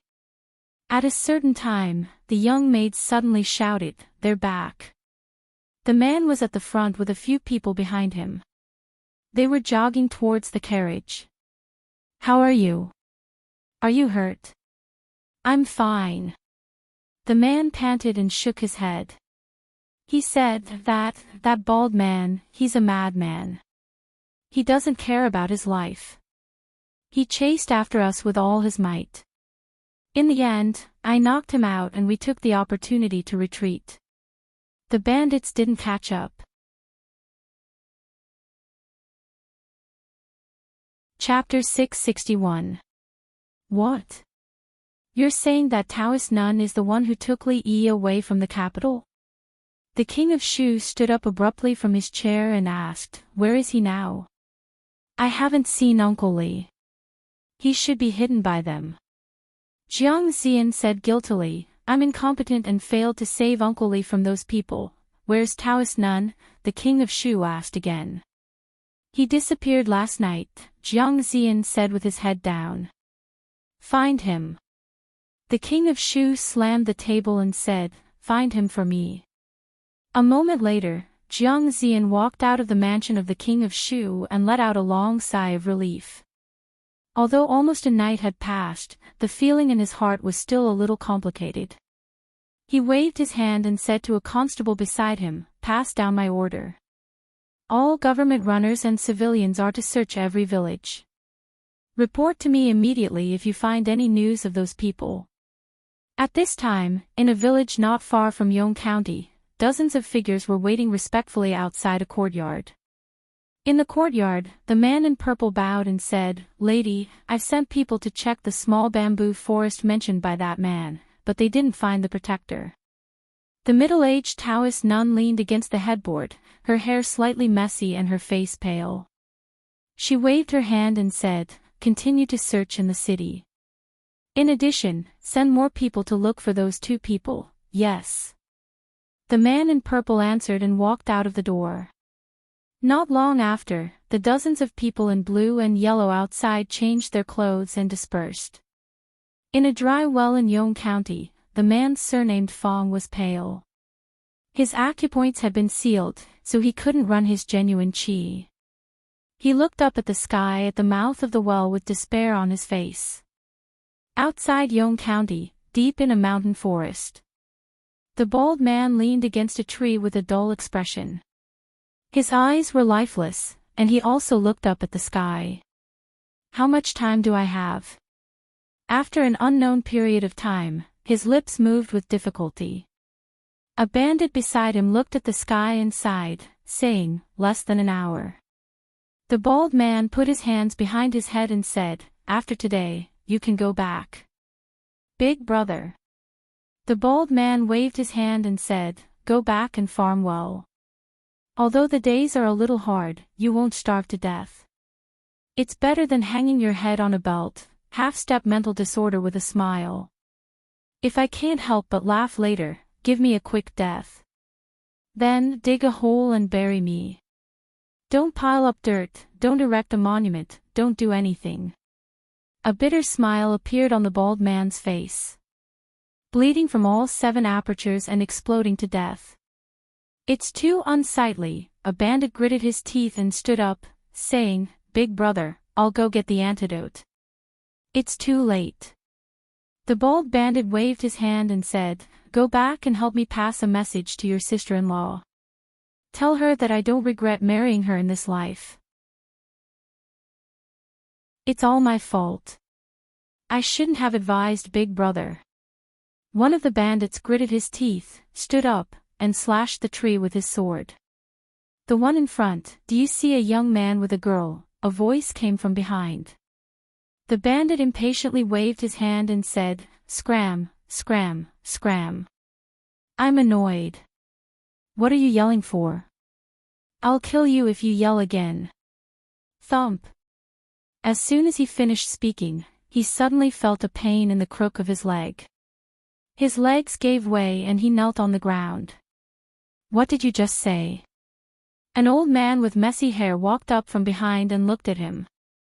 The eyes of the bandits suddenly widened and they couldn't help but shiver. Senior. The fear in their hearts increased to the extreme. Thinking of the terrifying scene from a few days ago, a few of them immediately knelt on the ground. It's you guys again. The old man's face also revealed a surprised expression. He remembered that the bald man was the leader of the group. He walked over and asked, Hey, have you seen a young man with a beautiful girl with a young man? The bald man leaned against the tree with an emotionless expression. He glanced at the old man and didn't answer. The old man narrowed his eyes and said coldly, I'm asking you a question. The bald man glanced at him again. His eyes were indifferent and didn't contain any emotion. The old man grabbed him by the neck and lifted him up against the tree trunk. He said, Aren't you afraid that I'll kill you? The bald man looked at him coldly and said, Don't talk nonsense. If you want to kill me, then kill me. Don't be so wishy-washy like a woman. The cold expression on the old man's face disappeared and he looked at him in surprise. You want to die? The bald man said indifferently, In any case, the poison will take effect in an hour. Just kill me and give me a quick death. The old man grabbed his wrist and felt it. He said in surprise, You're not poisoned, the big man said coldly, That laughing half-step madness is a rare poison in the world. If there's no antidote, I'll laugh non-stop in an hour. My whole body will fester, my meridians will break, and I'll explode and die. The old man was even more surprised. He said, I've roamed the martial world for decades, but I've never heard of such a strange poison. That's because you're ignorant. The bald man looked at him and said, If you want to kill me, then kill me. Stop talking nonsense. If you don't kill me, I'll find someone else to kill me. The old man didn't get angry. Instead, he laughed and said, I'm called Monster Sue in the martial world. I didn't expect you to be even weirder than me. You're actually begging someone to kill you, big brother, big brother. At this time, a figure ran out from a house not far away. He waved the paper in his hand and said happily, Big brother, I found this in the room. That person said that it wasn't poison. It was all a lie. Really? The big man was shocked. He took the paper from his hand. After looking at it, he gave it to another person beside him and said, "Virgu, you've also studied for 2 years. Look at what's written here." That person hurriedly looked at the paper and slapped his thigh. He said, "Big brother, it's true." That person left a letter saying that it wasn't poison. The big man's face revealed an ecstatic expression. He murmured, "So, I don't have to die." "No, no, no." The old man indifferently glanced at him and shook his head. "I've thought about it seriously just now. Since you want to die, why don't I fulfill your wish? In the future, it will be a story that I'm happy to help others." The smile on the bald man's face froze. Plop. He knelt on the ground and hugged the old man's thigh. With tears and snot, he said, "Senior, I was wrong. I don't want to die. Don't you want to find someone? Let's talk about finding someone. You really don't want to reconsider?" The old man looked at him and said, "When others asked me to help, the reward was 100,000 taels of silver. I'm in a good mood today, so I won't take a penny. You've made a big profit." "No, I won't." The bald man shook his head and said, "Senior, you shouldn't help with less than 100,000 taels of silver. I can't let you suffer a loss." The old man took out a portrait from his chest and asked, "Tell me, have you seen this person?" "No." The big man shook his head. Although the person in the portrait gave him a very familiar feeling, he had indeed never seen him before. The old man frowned and seemed to have thought of something. He said, "Think about it again. That person is about this tall, and there should be a girl beside him." "No, a young man dressed like an inn's manservant. He should be carrying a sword with him." The bald bandit was stunned for a moment before he nodded and said, "I think I've seen him before. 10 hours ago, they went down this path." The bald bandit had a flattering expression on his face as he pointed to a mountain path. "That's right." The sloppy old man nodded and took out an item from his chest. He threw it to the bandit. "This is for you." The bald man watched as the old man threw a milky white square object into his mouth. He looked at the exact same object in his hand and also put it in his mouth. In the next moment, his eyes suddenly widened. This taste. Chapter 662. Have a safe journey, Senior. On the mountain path, a dozen or so bandits stood in a neat row, bowing as they watched the sloppy old man leave. Only when his figure had completely disappeared did a bandit turn around and look at the bald man, saying, "Big brother, let's go back. We're not cut out to be bandits." The other bandits all agreed. Thinking back to the days they had spent as bandits, they hadn't even made a single deal and had almost lost their lives. Just thinking about it made them feel disheartened. The bald bandit patted him on the shoulder and said meaningfully, "Ergo, don't be discouraged when you encounter problems. Don't be afraid of failure. Since ancient times, which one of those who achieved great things has never experienced setbacks and tribulations?" The young bandit opened his mouth. "Big brother, I've decided." The bald bandit stood at the front of the mountain path and looked at the distant mountains. He pointed in a certain direction and said, "As a bandit, I won't be satisfied if I don't go there." He turned around to look at the crowd and said, "If you want to go back, then go back. Go back and live well. That's fine. We pledge our lives to follow Big Brother." A bandit half knelt on the ground and said loudly, "We pledge our lives to follow Big Brother. We pledge our lives to follow Big Brother." The dozen or so figures all knelt down, their voices resounding through the mountain path in unison. "You're a scholar. Why aren't you studying at home? What are you doing here in the wilderness?" Li Yi said with a laugh as he leaned against the carriage. The man rode beside him. Reading 10,000 books is not as good as traveling 10,000 miles. Li Yi smiled and said, "It's always good to travel more." You're a scholar after all. You speak exactly the same as my young miss. The man scratched his head and said, "But, it's the first time I've seen someone who can talk about eloping with a girl in such a reasonable way." Li Yi looked at the slowly moving caravan and did not reply this time. He had already learned the identity of these people through a few short conversations along the way.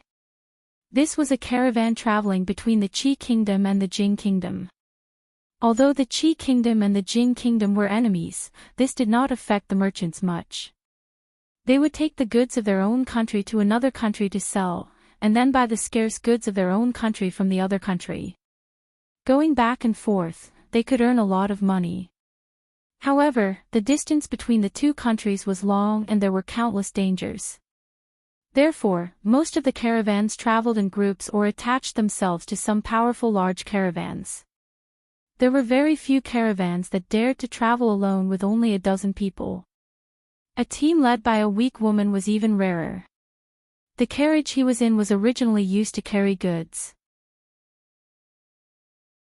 Fortunately, there weren't many goods, so Mississippi Lu could rest inside. At this moment, the carriage was far away from Shuzhou. Mississippi Lu's current condition was not suitable for her to travel. When they arrived at the next state capital, she could contact the local brothel. After that, things would be much simpler. The man left for a while and came back with the horse. He asked, "My miss asked me to come and ask you where you are going. When we arrive at the next place where we can rest, let us down. Sorry for the trouble." It's a small matter, a small matter. The man waved his hand and said, "Then I'll go and tell the Mississippi." Li Yi nodded. He lifted the curtain and looked inside. Mississippi Lu looked at him. "You're awake." Mississippi Lu nodded. "Then I'll sleep for a while. Call me if there's anything." He was already very tired after fighting with those men in black last night and rushing all the way here. He leaned against the carriage and lost consciousness the next moment. Mississippi Lu put autumn water aside. Just as Li Yi was about to slide down, she moved her body to the side. She looked down at Li Yi, who was still frowning in his sleep. After a long time, she looked away and let out a long breath. Li Yi was woken up by a bump. He rubbed his forehead that had bumped into the carriage. He turned his head to look and suddenly sat up. He blurted out, "Rui." The man lifted the curtain and said, "You're talking about that girl. The miss has invited her to the carriage in front." Li Yi rubbed his forehead again and asked, "Where are we now?" "You've only slept for less than an hour." The burly man said, "Look, that's the ferry in front. You should be from Jing country, right? When you reach the ferry, turn left and you'll reach Qin County, and turn right and you'll reach Yong County. It's closer to Qin County." Elder Lin said that this lady can't travel. "I'll help you hire a carriage." Li Yi was stunned for a moment as he listened to the burly man's incessant chatter. "Isn't this the carriage to the Jing kingdom?" "No." The man shook his head and said, "We've just returned from the Jing kingdom. After this ferry, we'll reach the Daqi kingdom." Li Yi jumped down from the carriage and rubbed his head. He had actually taken the wrong carriage. He definitely couldn't go to Yong County. The king of Shu and the Taoist nun must be looking for them. Qin County. Qin County was just next to Yong County. With the friendship between him and the king of Shu, he would probably turn the entire Shu province upside down. Forget it, he should go to Qin County first. With the cover of the brothel there, it should be safer. There were many boats and carriages at the ferry. The guards were moving the goods from the carriages in front of them onto the boats. A few steps ahead, the woman was talking to Mississippi Lu. "Thank you for last night." Li Yi walked over and cupped his hands towards the beautiful woman. The woman nodded slightly and said, "It was just a coincidence." "You're welcome." Lee looked at Mississippi Lou and said, "We have to go." The woman turned around and said to the man and the others, "We should also get on the boat." "Hey, you guys, I'm talking to you guys."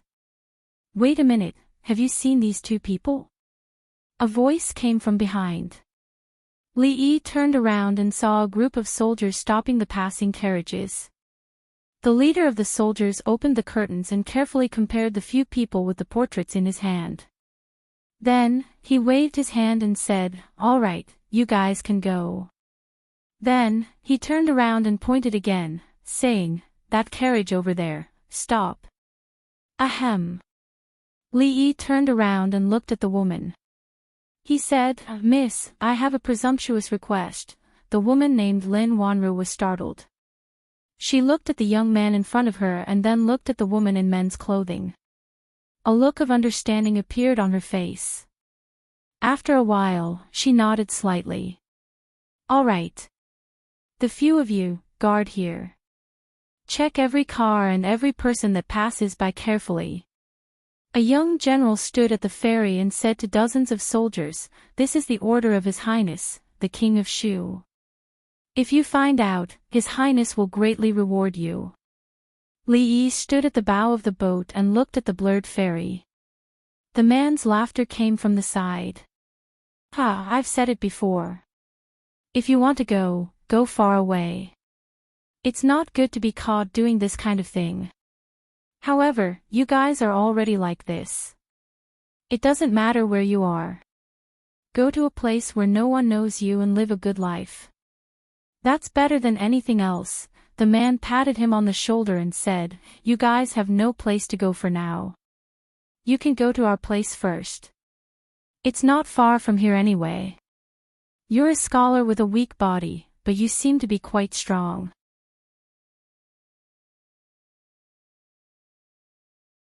Chapter 663.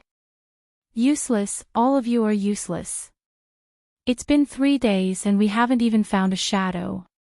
What use do I have for you? In the King of Shu's mansion, the angry King of Shu flipped the table again. The local officials in Shu all lowered their heads and kept quiet out of fear. In all the counties of Shu, the bailiffs, civilians, and even the county lieutenant personally led people to patrol. However, not only the Taoist nun and the mayor of Chang'an, they didn't even see the shadows of those men in blue and yellow. Looking for two people in such a big place like Shu was like looking for a needle in a haystack. Moreover, it was already the next day when the order was issued. Perhaps they had already escaped from Shu. Where could they find them? Continue to search for them for I. If they are alive, I want to see them. If they are dead, I want to see their bodies. The King of Shu gritted his teeth and said word by word. "Yes, Your Majesty," the group of officials responded one after another and walked out dejectedly. Of course, they had to find them even if it was just for show. Otherwise, it would be hard to explain to the King of Shu. After all, the officials in Shu would have to rely on him in the future. In 3 days, the atmosphere in all the counties of Shu suddenly became tense. Soldiers could be seen patrolling the streets. Even in the remote deserted villages, there were civilians searching non-stop. The patrols were especially strict for unfamiliar foreigners. In a long abandoned courtyard in Yongzhou City, a hand suddenly stretched out from the edge of the dry well in the courtyard. The young man with the surname Fong climbed out of the dry well with difficulty and lay on the ground weakly. 3 days. For 3 whole days, he didn't even drink water, let alone eat.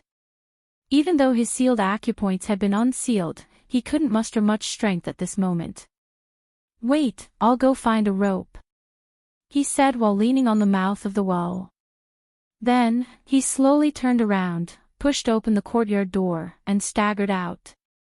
Not long after, a young man in tattered clothes with a face full of dust stood on the street in a daze. He looked at a noodle stall on the street and couldn't help but gulp. Sigh. The owner of the noodle stall sat on the steps and looked at the crowd on the street in boredom. Then, he looked at the empty noodle stall and let out a long sigh. Pa! The next moment, all his attention was attracted by the ingot of silver on the table. Give me 10 bowls of noodles. The noodle stall owner could not help but feel a chill run down his spine when he saw the young man glaring at him. 10 bowls? He asked uncertainly. Cut the crap and hurry up. The owner of the noodle stall shivered when the young man glared at him with a green light in his eyes. He immediately said, all right, please wait a moment, the noodles will be here soon. Sir, your noodles are here. Soon, the stall owner served a bowl of noodles. Seeing that the bowl was empty in just a few breaths' time, he couldn't help but widen his eyes. The youth with the surname Fong looked up and said angrily, what are you waiting for? Another bowl. Oh, right away. The owner of the noodle stall hurriedly moved his hands again. He glanced at the young man and cursed in his heart, you finished the noodles that just came out of the pot in an instant. Are you the reincarnation of a hungry ghost in your previous life? Why didn't you burn yourself to death? Only after the young man had eaten 5 bowls did the boss stop and wipe the sweat from his forehead. At this time, there were already many people surrounding the noodle stall. Is it really that delicious? Someone asked doubtfully. He sat down at the side and said, give me a bowl too. Tui. A moment later, he took a bite and immediately spat it out. He glanced at the young man and cursed, how can you eat such disgusting noodles? I thought it would be very delicious. You must have starved to death in your previous life. He threw 2 copper coins on the table and was about to leave when a voice rang out from behind him. Hey, you haven't finished your noodles. The man turned around and looked at the young man. He sneered, I don't want to eat anymore. Why do you care? The young man glanced at him and stood up from his seat. Eat, I'll eat now. The man with a swollen face sat obediently in his seat and finished his bowl of noodles. He didn't even leave a single mouthful of soup. Under the coercion of the young man's gaze, he even refilled his bowl. Only then did he ask in a trembling voice, Is this enough? Scram! The young man waved his hand impatiently. He looked at the boss and said, continue cooking.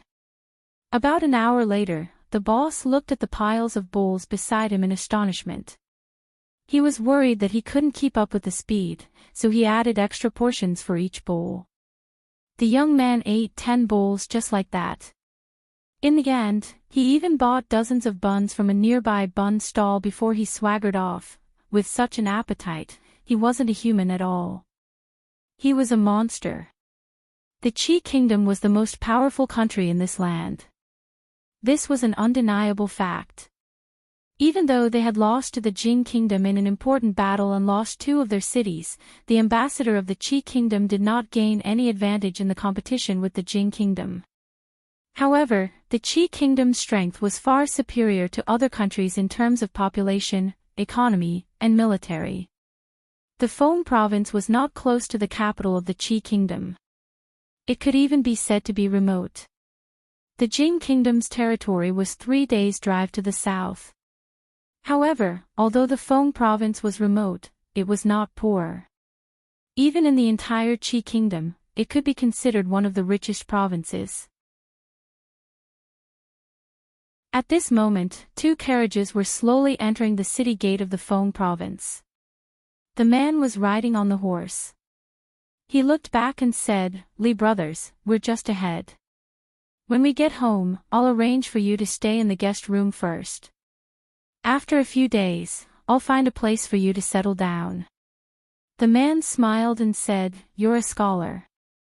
If you don't mind, you can work as an accountant for our family.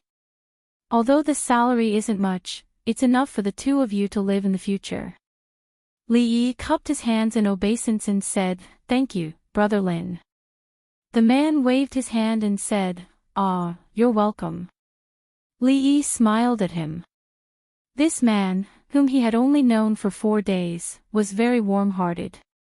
Perhaps it was because they had gone through thick and thin together that he took good care of them along the way. In the eyes of the man in front of him and all the people accompanying him, he and Mississippi Lou were probably a young couple who eloped. Li Yi did not explain to them what they knew. This way, it would save him a lot of trouble. Mississippi Lou's injury couldn't be healed in a short time. She needed to recuperate in peace. It was not suitable for her to travel. He made the decision to settle down here temporarily after weighing the pros and cons. Although he didn't want to come to the Qi Kingdom, he was forced to do so under the circumstances a few days ago. Fortunately, this place was not far from Shuzhou. It would only take him 3 days to get there by carriage. What he needed to do now was to send a letter back to Yong County as soon as possible. The news from the brothel must be on its way. When it reached the capital, Rui and the others would make arrangements. This round trip would take at least 2 or 3 months. During this period, it was a good choice to recuperate in a place that neither the king of Shu nor the Taoist nun could think of. In the past few days, Li Yi had a general understanding of the situation of the Lin family, he mentioned.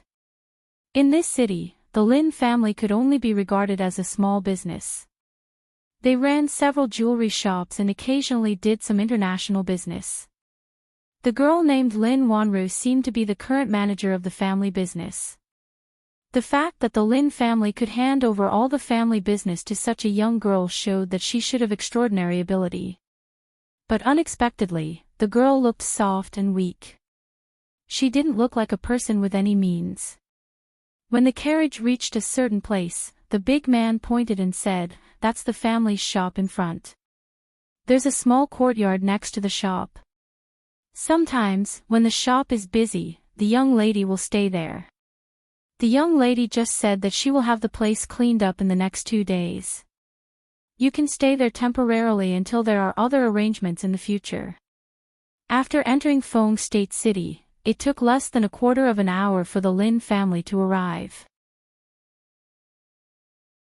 The carriage drove in from a side door. Li Yi supported Mississippi Lou. The man led them to a wing and said, "You can live here for the next 2 days.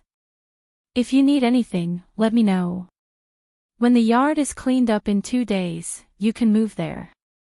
Li Yi walked into the room. After looking around, he turned around and asked in surprise, "Only this room? Is there a problem?" The man nodded and asked doubtfully. Li Yi was stunned. He shook his head and said, "No. Remember to call me if there is anything." When the man walked to the door, he turned back and said. After his figure disappeared, Li Yi supported Mississippi Lou to sit on the bed and said, "It's urgent. Let's make do for 2 days."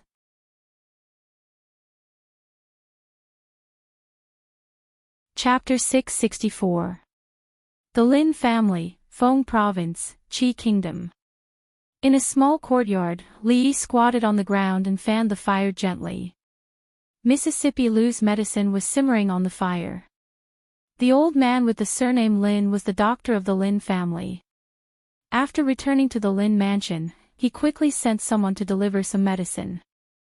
"Li brothers, which part of the Jing Kingdom are you from?" The big man squatted on the side and chatted with Li Yi. He suddenly asked. "Qing and Prefecture." Li Yi replied casually. "Qing and Prefecture? That's so far away." The big man showed a hint of surprise and said, "This time, you've almost passed through the whole Jing Kingdom. It's quite far." Li Yi added more firewood and asked, "Brother Lin, have you been to Qing and Prefecture?"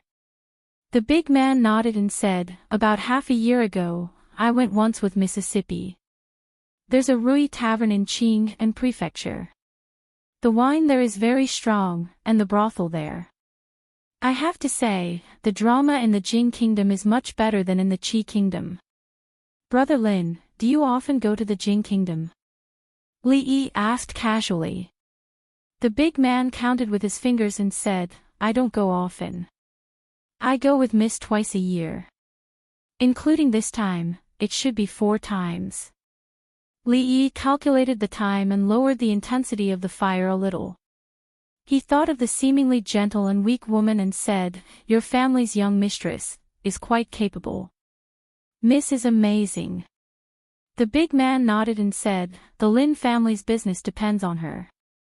Otherwise, those good-for-nothings would have squandered all the family's assets. Mississippi Lu's medicine would be ready in a little more time." Li Yi simply sat there and chatted with the big man. The content was, of course, about the Lin family and the situation in Feng province. The situation of the Lin family was also strange. The second generation of the family was all present, but they handed over the business of the entire family to such a weak girl. Of course, part of the reason was that Miss Lin's father had died early, and the eldest branch was only left with a weak woman and an underage younger brother. More importantly, she did have some kind of extraordinary talent in business. Just from the respect and admiration in this man's words, one could tell a thing or two. As for Feng province, it was located far away from the capital city of the Qi kingdom and could be considered remote. However, its economic strength was not lagging behind at all. It was similar to how Qing and prefecture felt in the Jing kingdom. When he entered the city just now, Li Yi had also observed a little.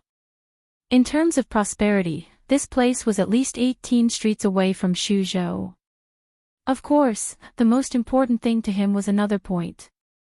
The more prosperous and affluent a place was, the less influence the Taoist nun had. Especially in such an important city, their so-called holy religion could not act unscrupulously. Otherwise, if the claim that they had 100,000 followers in the Qi kingdom was not an exaggeration, there might be 800 to thousands of them in Feng province. It would really be a headache. The medicine is ready. Estimating that the time was up, Li Yi extinguished the fire and filtered out the medicine. He tasted a small mouthful and couldn't help but frown. He knew that Mississippi Lu was afraid of bitterness. Rui said that she had never touched bitter things since she was a child. How to make her drink this bowl of medicine was not a small problem. "You go in."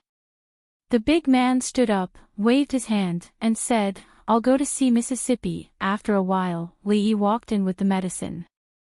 Seeing Mississippi Lu sitting cross-legged on the bed, he walked to the bedside and said, "Drink the medicine first."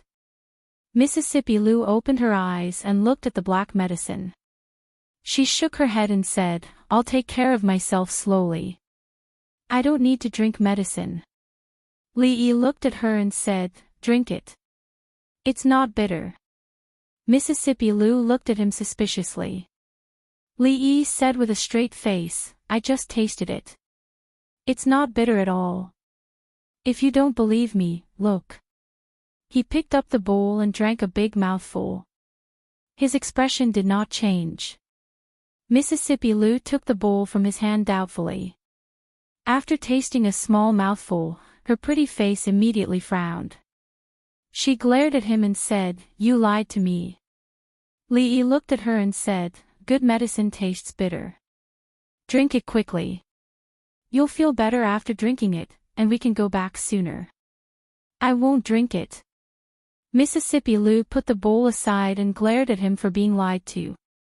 She closed her eyes and continued to recuperate. "Drink it. Drink it and I'll give you a piece of candy." Li Yi persuaded her. Mississippi Lu glanced at him and said, "Childish. 2 pieces. Give it to me first." In the meeting hall of the Lin family, more than 10 people were sitting in the hall. A woman named Lin Wanru sat at the bottom. She put a thick book on the table and said, "This is the account for this time. Please take a look."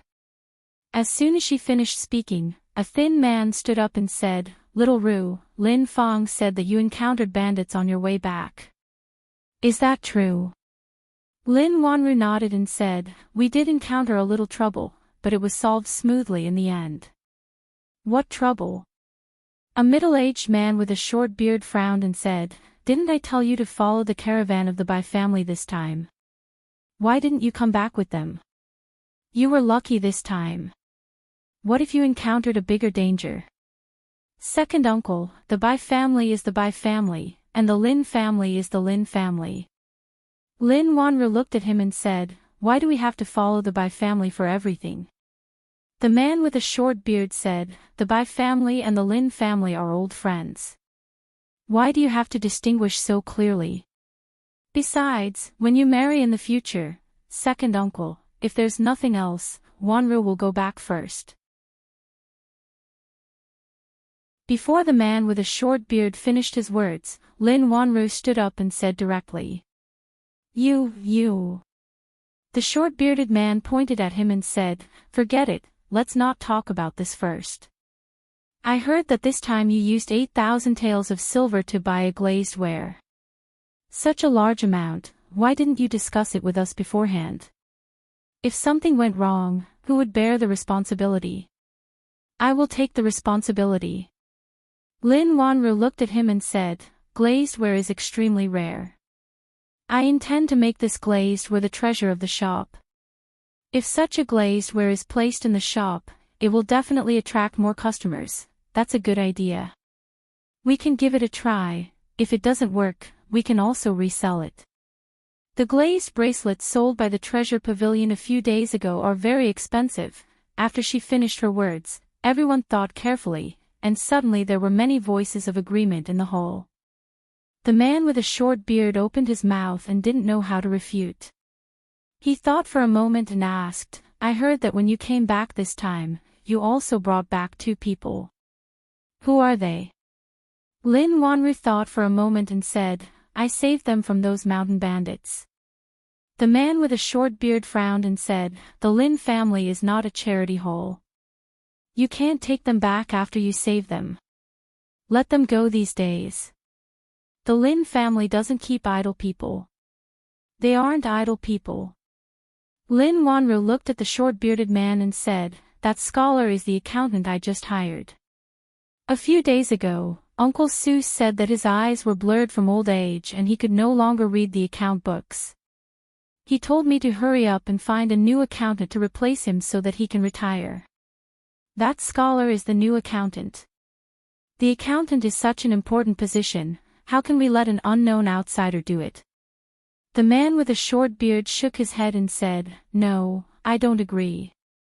Father handed over the family business to me before he died.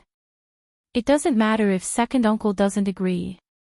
Lin Wanru looked at everyone and said, "In 2 days, I will let him take over the accounts from Uncle Su.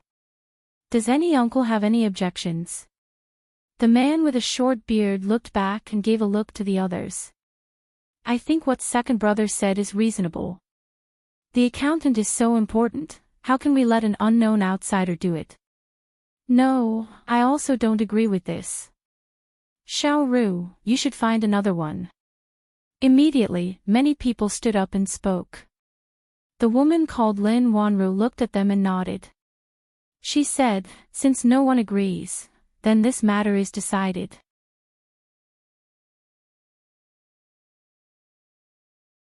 Chapter 665. Look at that, look at that. The short-bearded man pointed at Lin Wanru's back and said angrily, "This girl is getting more and more outrageous. Does she still have any respect for us elders? It's already like this now. In a few years, when she gets married, the Lin family will no longer have the surname Lin. She has become more and more arbitrary in the past 2 years. If this goes on, the Lin family will become her own Lin family." After Lin Wanru left, the meeting room immediately became noisy under the leadership of the short-bearded man. All right, an old man sitting at the head of the table waved his hand, stood up and said, "That's enough. It's not the first time you've seen her like this. You've been given the money every year. Just take the money honestly and don't meddle in the business affairs." The old man glanced at the crowd and slowly walked out with his hands behind his back. The short-bearded man's face alternated between red and white. After a moment, he waved his hand and said, "In any case, I don't agree to let an outsider manage the accounts of the Lin family. I'd like to see what kind of person she brought back." After that, he snorted coldly, flicked his sleeves and left.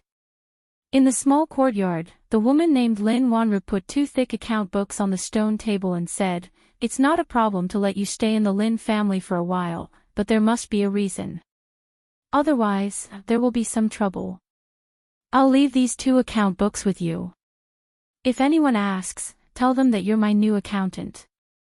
If you have any other plans in the future, you can leave at any time." Li nodded and said, "Thank you, Miss Lin." "Don't thank me." Lin Wanru looked into the room and said, "Although you are a scholar, but since you have come this far, you should put away that weak scholar act and act like a man. In the future, when you two live and start a family, it won't be as simple as studying. A woman can do this for you. I hope you won't let her down." After saying this, she turned around and left. Li Yi stood there in a daze, his expression somewhat blank. The man walked over and patted him on the shoulder, saying, "Mrs. Ant ran away with a scholar despite her family's objections. Later, the scholar had a new lover, and then, that young lady's ending wasn't very good." The man sighed and said, "He passed away less than 2 years after returning to the Fu. Young Miss used to be closest to him, so she has always had prejudice against scholars." Li Yi's face was filled with astonishment.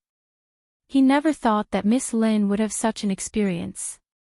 In that case, if he and Mississippi Lu hadn't been misunderstood by her, they wouldn't have received such care along the way. The man patted him on the shoulder again and said, "So, you should treat this young lady a little better. What my young miss hates the most is people who abandon others after they have used them." Li Yi came back to his senses and nodded, saying, "Don't worry, I will definitely treat her well. Li brothers, you don't look like that kind of person.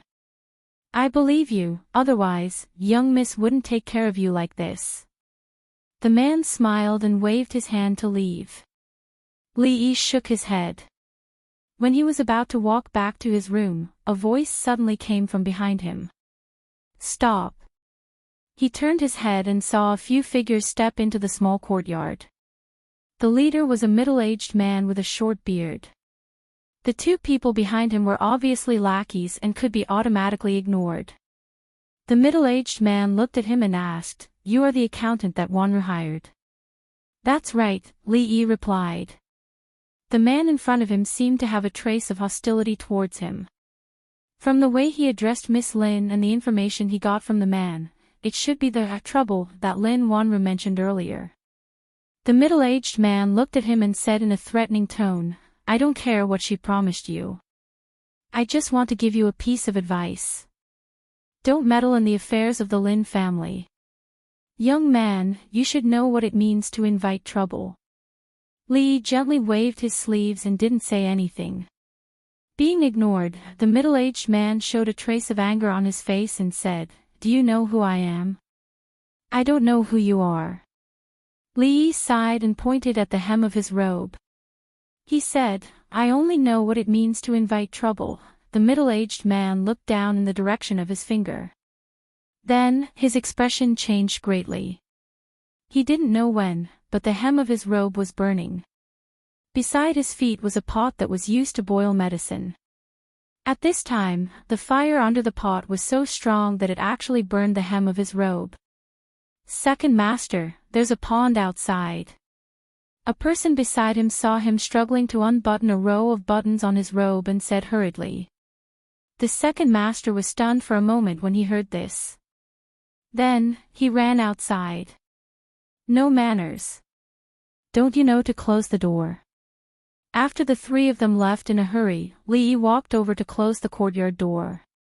When he walked back again, he waved his sleeves casually and blew part of the fire to the side. Next, he just needed to use a small fire to boil it for a while. Mississippi Lu, who had changed her clothes, walked out and sat on the stone bench in the courtyard. She asked, "When are we going back?" She couldn't always wear the clothes of the inn's manservant. When Miss Lin came just now, she asked someone to bring food and some clothes for her. "When your injury is better," Li Yi said as he poked the fire. Going back could not be rushed for the time being. Now, he had to think of a way to get some money. Obviously, one word could decide a business of hundreds of thousands of taels of silver. Now, the two of them didn't even have a copper coin. They couldn't rely on Miss Lynn for everything. Mississippi Lou's body was weak now. If he bought some precious medicinal herbs to make some medicinal cuisine, her injury would probably recover faster. And all of this required silver. These things could wait until they moved out of the Lynn family in a few days. After a while, Lee filtered the brewed medicine into a bowl and walked into the room. He looked at Mississippi Lou and said, "It's time to take the medicine." Mississippi Lou looked up at him and stretched out her hand. "There's only one left." Lee put the last milk candy in her hand. "Then drink half." Mississippi Lou put the candy away and said. Lee shook his head and said firmly, "No, drink all of it." Mississippi Lou frowned. "Half." Lee suddenly thought of something and asked, "You can't use your true chi now, right?" As if she smelled something, Mississippi Lou looked up at him and asked, "What do you want? What do you think?" Lee looked down at her and said with a smile, "Be good and open your mouth, don't you dare." "Are you going to open your mouth or not?" "No. Don't force me to do it myself. Try moving." "I'll try. Let me go. Just you wait. When my injury is healed, Outside the courtyard, Lin Wanru wanted to remind the scholar not to care about what others said. Hearing the faint voice coming from inside, she stood outside the door in a daze and couldn't help but blush. She looked inside in embarrassment and anger, then quickly turned around and left. After a while, Li walked out of the room and saw the two account books on the stone table in the courtyard. He walked over slowly.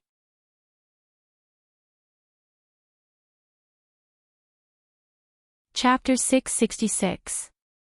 In June of the first year of Jinghe, from the moment he saw Mississippi Lou on the horse for the first time, he had lost countless confrontations with Mississippi Lou. It was the first time that Li Yi was in an absolute advantage. Finally, he could hold his head high and sing like a surf. Even his mood inexplicably became better. He picked up the two account books and casually flipped through them. He usually asked others to check the accounts. He had never experienced the feeling of being an accountant. He shook his head and turned into the room. In the room, Mississippi Lou sat on the bed and looked at him coldly with eyes as sharp as swords. Anyway, she couldn't beat him now. Maybe when she recovered, she wouldn't be able to beat him anymore. Thinking about it, he was a little expectant. Sitting at the table, he opened the two account books and read them carefully. Achoo! Somewhere in the Lin mansion, a short-bearded man wrapped in a quilt sat on the bed and sneezed fiercely. Yesterday, his clothes caught fire and he jumped into the pond in the mansion in a hurry. Although he wasn't burned, he felt dizzy the next morning. The doctor said that he had caught a cold and had to stay at home to recuperate these days. This caused his dissatisfaction towards the new accountant in the manor to almost reach its peak. A young man stood in front of the bed and said with a frown, "Father, big sister is too much. She simply treats the Lin family as her own. This can't go on. I only asked her for 100 taels of silver today, but she didn't give it to me. She even asked me where I spent the 200 taels of silver last time." The short-bearded man waved his hand and said, "I know. Go and call your third uncle and fourth uncle." "Okay, I'll go right away." The young man answered, stood up and walked out of the door. "Wait a minute." The short-bearded man stopped him and asked, "Where did you spend the 200 taels of silver last time?" The young man was stunned and said, "I donated it to Miss Xiangxiang in the top courtesan competition of Spring Fragrance House." "You are generous to throw 200 taels of silver to a prostitute like this." The middle-aged man waved his hand and said, "Go. When you come back, go to the ancestral hall and kneel for 4 hours." The young man who was about to step out stopped. Li Yi gave a long stretch, and a crackling sound came from his body. After more than a month of bumping, he didn't eat or sleep well. He finally slept on the bed for a day, but now he had to sleep on the ground again. It was better to move out as soon as possible. This morning, he was going to take a look at the Lin family's shop. He had made an appointment with the man named Lin Yong yesterday. On the way, he was going to tidy up the yard there. If he was fast, he could move in tonight. Lee brothers, have you woken up? We're about to go. Just as he finished washing up and walked into the courtyard, the big man was already shouting outside the door. I'm coming. Li Yi stood in the courtyard and replied to him. He then returned to his room to inform Miss Lu before opening the door and walking out. The burly man called Lin Yong walked over and urged, "Hurry up, young miss should have already gone out by now." Li Yi waved his hand. Let's go. The Lin family owned a few jewelry shops in Feng Prefecture. Although they were not considered as wealthy merchants, they were still quite well off. The shop they were going to was located in the most prosperous area in the center of the city. The name of the shop was pretty good. Fragrant Forest Park. The name of this jewelry shop was very unique. When a scholar was tired of studying and wanted to relax, he would walk on the street and look up, and coincidentally see such an attractive brothel. Therefore, he happily entered the shop, but because he touched a female employee's hand, he was surrounded by people. He couldn't escape the crime of taking liberties with a woman. Helpless, he could only spend 100 taels of silver in the shop to settle the matter. Otherwise, he would be reported to the authorities. Unfortunately, there were only male employees in the shop. It was obvious that Miss Lin had not thought of such a good way to make money. These are all valuable things. You guys move slowly. Put this down, I'll do it. The man in front directed the workers to unload the goods from the carriage. Among them, there were many goods that were transported from the Jing Kingdom. Although the Jing Kingdom lagged behind the Qi Kingdom in many aspects in terms of economy and military, it was far ahead in terms of fashion. It was the target of pursuit by all the neighboring countries, including the Qi Kingdom. Ruidu, perfume, soap, and women's bras were popular in the Jing Kingdom. They were also very popular in the Qi Kingdom. Many merchants had shipped these goods from the Jing Kingdom to the Qi Kingdom and made a fortune. If the old emperor saw this scene, he would be very pleased. In some aspects, the Jing Kingdom had subtly influenced many neighboring countries. Put this in the most conspicuous place. Be careful. This horse is worth 8,000 taels of silver. If it's damaged, you won't be able to pay for it even if you sell yourself.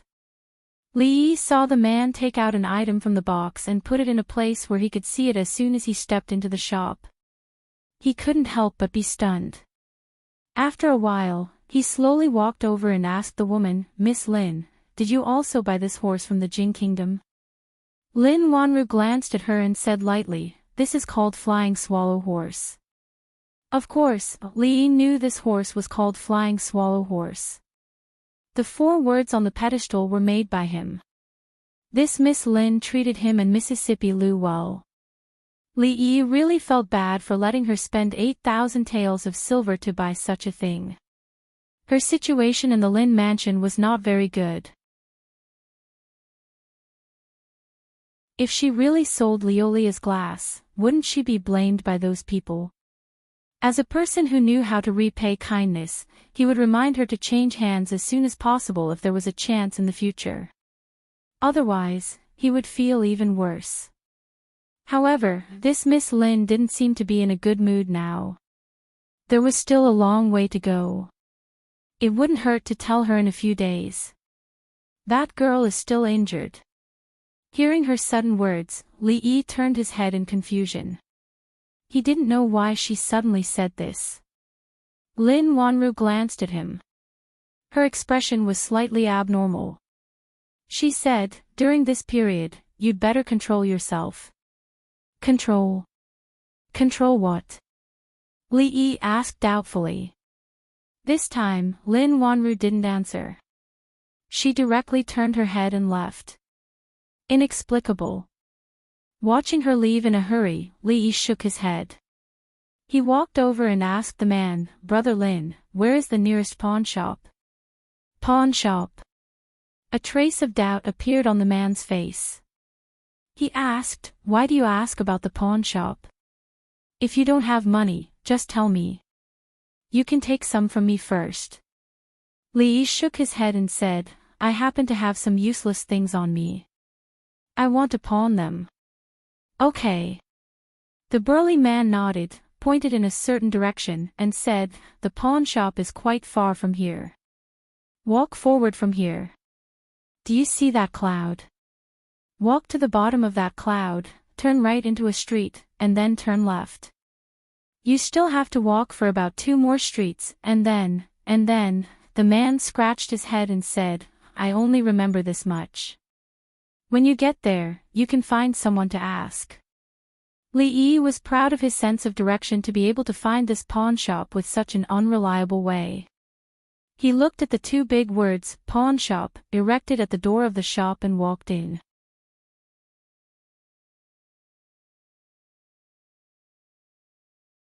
Chapter 667.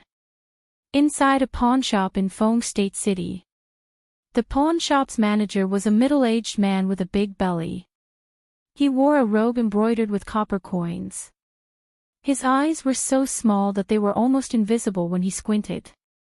He was holding a jade pendant in his hand and carefully examining it. After a while, he put down the jade pendant and looked at the man wearing a bamboo hat in front of him, saying, "I'm sorry, sir, but we can't accept this jade pendant." "Why?" The man wearing a bamboo hat had an ethereal voice, and his age was indiscernible. The shopkeeper changed the topic and asked, "May I ask, sir, where did you get this jade pendant from?" "I picked it up," the man replied lightly. As a pawn shop manager, he had heard this kind of excuse many times in his life. He smiled and said, "Without the permission of the emperor, even a prince can't wear such a jade pendant.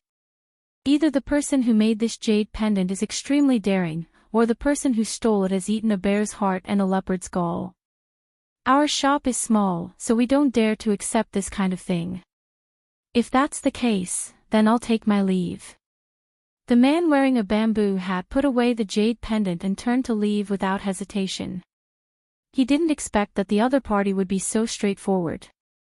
The fat manager's expression changed and he immediately said, "Wait.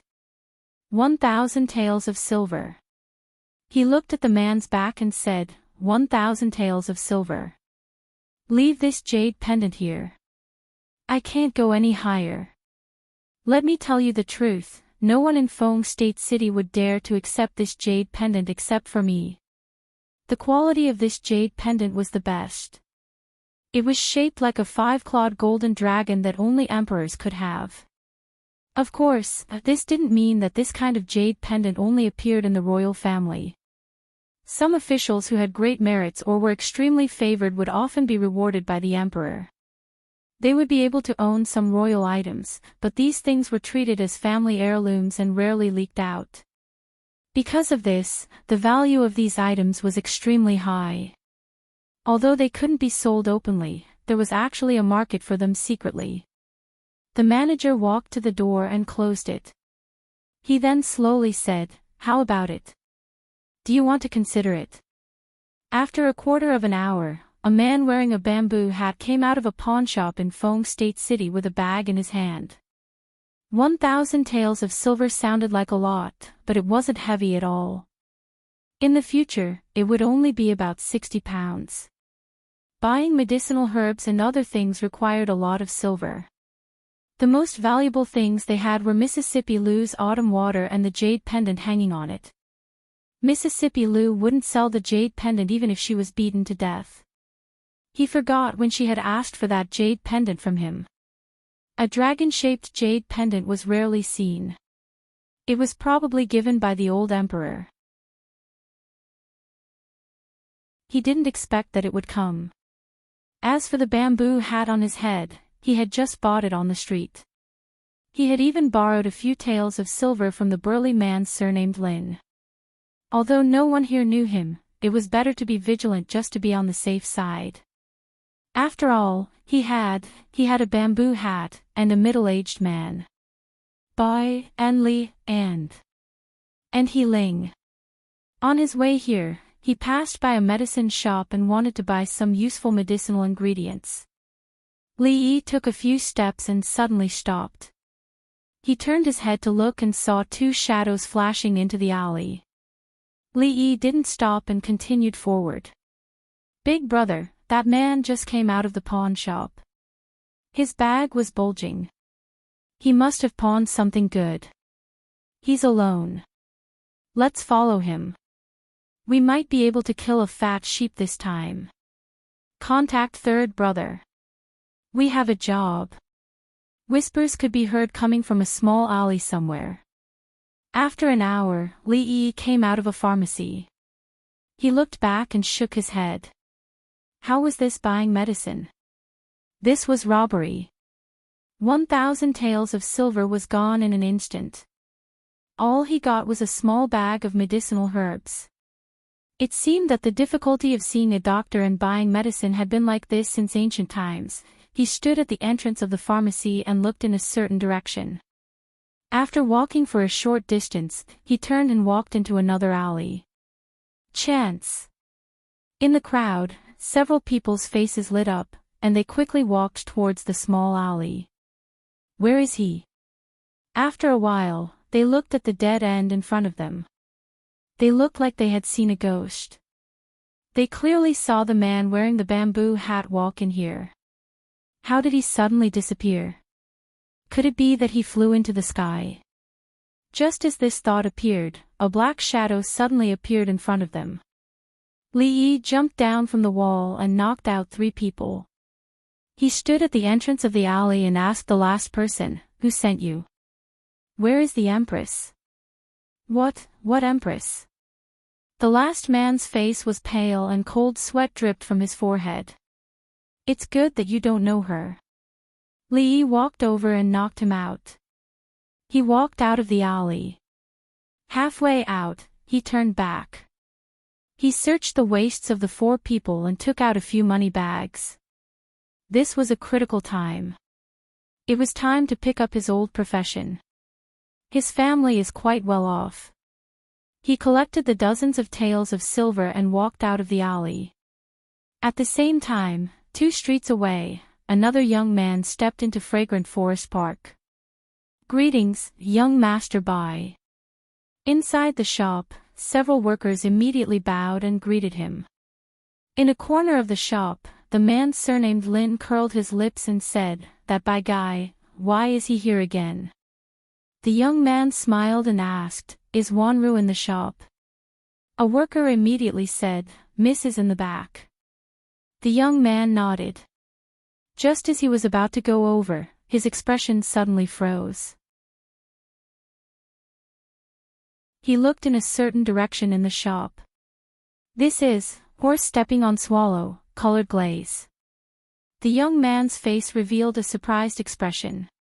When he was about to reach out to touch it, someone grabbed his wrist from the side. "Don't touch it. It's very valuable." The man named Lin Yong said expressionlessly. The young man showed an apologetic expression and said, "Sorry, it's the first time I've seen such a perfect colored glaze. I couldn't help myself." His eyes stayed on the colored glaze for a while. Seeing a figure walk out from the back, he hurriedly walked over and said with concern, "Wanru, I heard that you encountered bandits on your way back. How are you? Are you hurt?" A guilty expression appeared on the young man's face.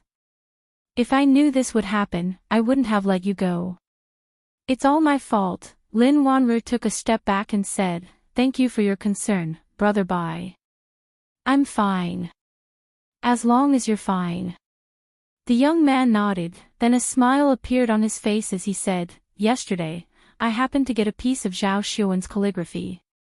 I don't know much about poetry, but I know Wanru likes it, so I specially brought it over today as an apology." He waved his hand. Immediately, someone behind him took out a scroll of painting and unfolded it on the table beside him. Light perspiration slightly penetrates the jade, bathing fragrant orchids during the Ming Dynasty's Dragon Boat Festival. Fragrance blossoms fill the clear river. Colorful threads lightly wrap around red jade arms. Small talismans hang diagonally from green clouds. Beautiful people meet for 1,000 years. The handwriting on it was elegant, like moving clouds and flowing water. It was an excellent piece of semi-cursive writing. Zhao Xuan was the #1 poet in the Qi kingdom. Although he was young, he was very talented in poetry. Even those who did not know poetry would have heard of his reputation. The young man explained, "This poem is called Huanxi Sha, Duanwu."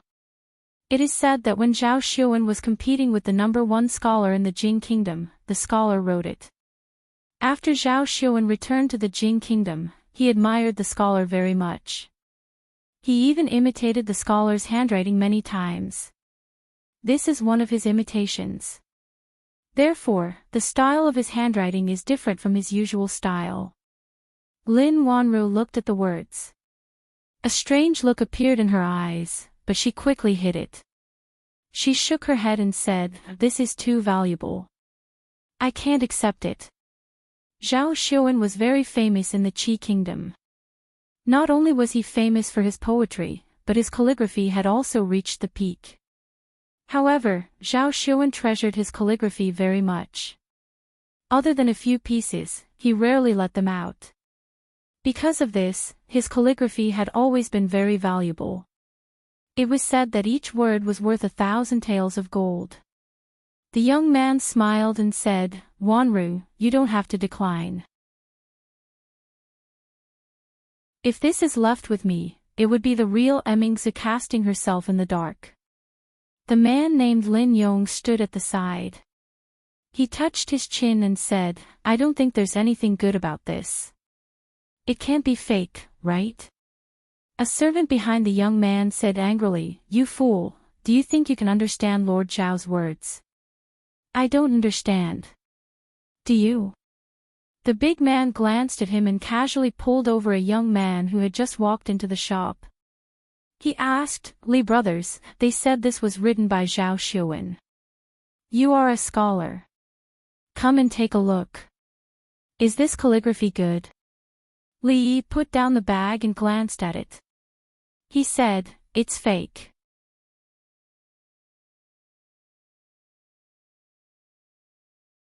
Chapter 668. How could he not know whether this Huanxi Sha, Duan Wu painting before him was the work of Zhao Xuan?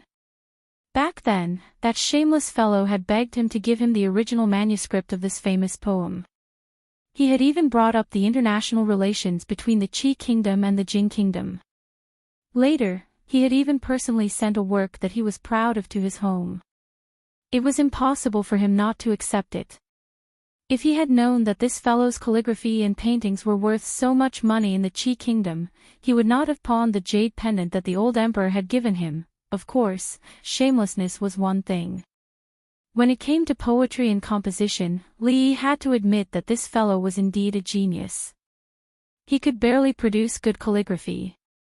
There was no need for him to copy Wang Shiji's semi-cursive script into such a cowardly appearance. If anyone dared to say that this piece of calligraphy was written by Zhao Xuan himself would probably want to beat that person up. The man curled his lips and said, "Look, look. Even the Li brothers are saying that your calligraphy is fake. Hurry up and take it back." Before the young man could speak, the servant beside him immediately jumped out and said loudly, "Who are you? If you say it's fake, then it's fake. My young master spent 2,000 taels of silver to buy it.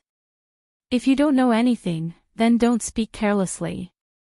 Brother, are you saying that this piece of calligraphy is fake?" The young man did not get angry. Instead, he revealed a smile and looked at him as he asked. Li Yi shook his head and said, "The calligraphy can't be said to be fake. However, if you insist that it was written by Zhao Xuan, then it's a little fake." The young man asked again, "Brother, do you have proof?" Lin Wanru, who was at the side, tilted her head to look at him and shook her head slightly. Although Zhao Xuan was famous in the Qi kingdom, it did not affect the Jing kingdom. He might not even know who Zhao Xuan was, so how could he know Zhao Xuan's calligraphy? Even she, who was extremely familiar with Zhao Xuan's handwriting, could not tell that this piece of calligraphy was fake. How could this poor scholar who was picked up on the road be able to tell? If he spoke so casually, he would be put on the spot later. Evidence. Li Yi casually took a pen from the counter and scribbled on another piece of paper before saying, coincidentally, I am just like Zhao Xuan. I admire the #1 scholar in the Jing kingdom who is handsome, elegant, literary, and peerless in martial arts. I like to copy his handwriting. Sire, surely you don't think that the famous Zhao Xuan of the Qi kingdom is inferior to a nobody like me? Li Yi put down the pen and the piece of paper. When Lin Wanru and the young man looked over, they couldn't help but be stunned. There was only one sentence on that piece of paper. It was the last sentence of the Huanxi Sha, Duanwu, beauty meets for 1,000 years. If there was no comparison, there would be no harm. Although Lin Wanru could not be considered a talented girl, she had received the education of a noble lady in the Lin family since she was young, so she still had the basic ability to distinguish between good and bad. This sentence, beauty meets for 1,000 years, was indeed much more pleasing to the eye. Just now, she had thought that the painting that Bai Yu had sent over was Zhao Xuan's authentic work. Now, it seemed that this scholar's writing was even more authentic than Zhao Xuan's. Zhao Xuan was a role model for the scholars of the Qi kingdom. Naturally, he would not be defeated so easily by a scholar he had picked up from the streets. The only explanation was that this was not Zhao Xuan's authentic work. The youth surnamed Bai's face alternated between green and red. After a while, he sighed and cupped his hands towards Li Yi, saying, "It was this Bai's poor eyesight that allowed me to be deceived by others. Thank you for the reminder, brother. I am Bai Yu, may I know your name?" Li Yi cupped his hands and said, "Brother Bai is too polite. Just call me Li Xian." "Wanru, I am truly sorry. It was all my negligence." The young man nodded at him. Then, he looked at Lin Wanru and said apologetically, "I still have some matters to attend to. I will take my leave first." The young man came quickly and left just as quickly. Of course, before he left, he took the authentic work of Zhao Xuan with him. It was no wonder that this Miss Lin was not interested in him at all. He did not care at all when it came to picking up girls. He either did not give her a gift or gave her a fake one. Most importantly, he was exposed in front of her. For someone like this to be able to pick up girls, he must be very rich. The man asked with a gossipy expression, "Li brothers, you said earlier that the #1 scholar of the Jing kingdom was handsome, elegant, literary, and unparalleled in martial arts. Is that true or false? Isn't he a scholar? How could he be unparalleled in martial arts?" Li Yi looked at him and said, "Do you know that he is well versed in both literature and martial arts?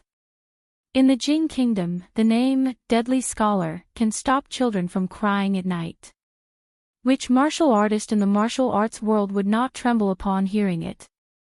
Lin Wanru thought for a while and suddenly said, "I have heard that Li Yi is no more than 4 feet and 5 inches tall.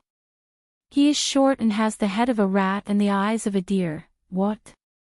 Li Yi could not help but widen his eyes when he heard this. 1 foot and 33 centimeters, 4 feet and 5 inches. In total, he was not even 1.5 meters tall. Was he that short? And the remaining 1 foot was eaten by the people of the Qi kingdom. Short and 5 inches tall. Rat in the eyes of a deer. Just go to the capital and ask around. Who would not give a thumbs up when the name of County Uncle Li was mentioned? Who did not know that County Uncle Li was handsome and elegant? He was the object of love for countless girls in the capital, regardless of gender and age. Slander, this was a shameful slander. He said with some embarrassment and anger, "Who said this?" "That is what people say." Lin Wanru put away the piece of paper and said, "However, you are from the Jing Kingdom, so you should have seen the number one scholar."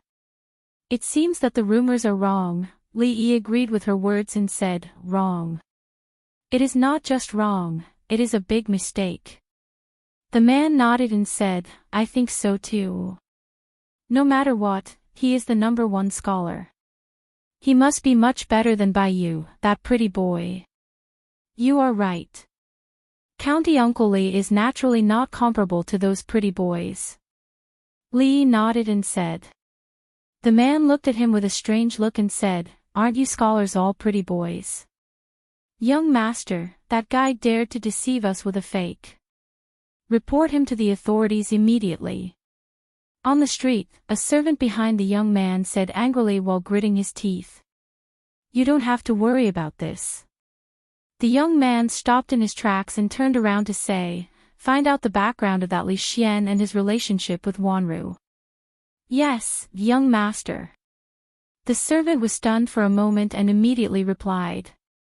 At the same time, in an alley somewhere in the city, a figure slowly climbed up with the help of the wall. He rubbed his slightly aching head and shook the three people lying around him to wake them up. "What happened just now?" "I think I was knocked out." "Where is that fat sheep?" "Fat sheep my ass." The leader of the group knocked his head. He thought it was a fat sheep, but he did not expect to be blocked by a tiger. Not only did he get beaten up, but he also lost his wallet. Next time, keep your eyes open. If you see someone wearing a bamboo hat, take a detour. The leader rubbed his head and said bitterly, "Let's go." Not long after, several people walked out of the alley. As they walked on the street, they began to look for their next target. The big man saw a scholar coming out of a brothel. Before he could walk over, he was suddenly pulled by the arm and pulled to a corner. "What are you doing?" His expression changed. He thought that he was about to be discovered. When he turned around and saw a thin man, his expression relaxed and he said in an unfriendly tone. The thin man looked at him and said mysteriously, "May I ask if you have heard of the Empress?" "The Empress?" The man was stunned for a moment. He pondered these words and finally thought of something. His eyes became fierce. "You're together." "What?" "Together." The thin man's face was just filled with doubt when his abdomen was kicked and he was sent flying. "It's the Empress again, you guys are in cahoots, right?" "The Empress of Heaven, right? I'll let you be the Empress." The big man rushed over in 2 steps and punched and kicked the thin man. After a long time, he stopped with satisfaction and spat on the ground. "Scram! If you dare mention the Empress in front of me again, I'll beat you up every time I see you."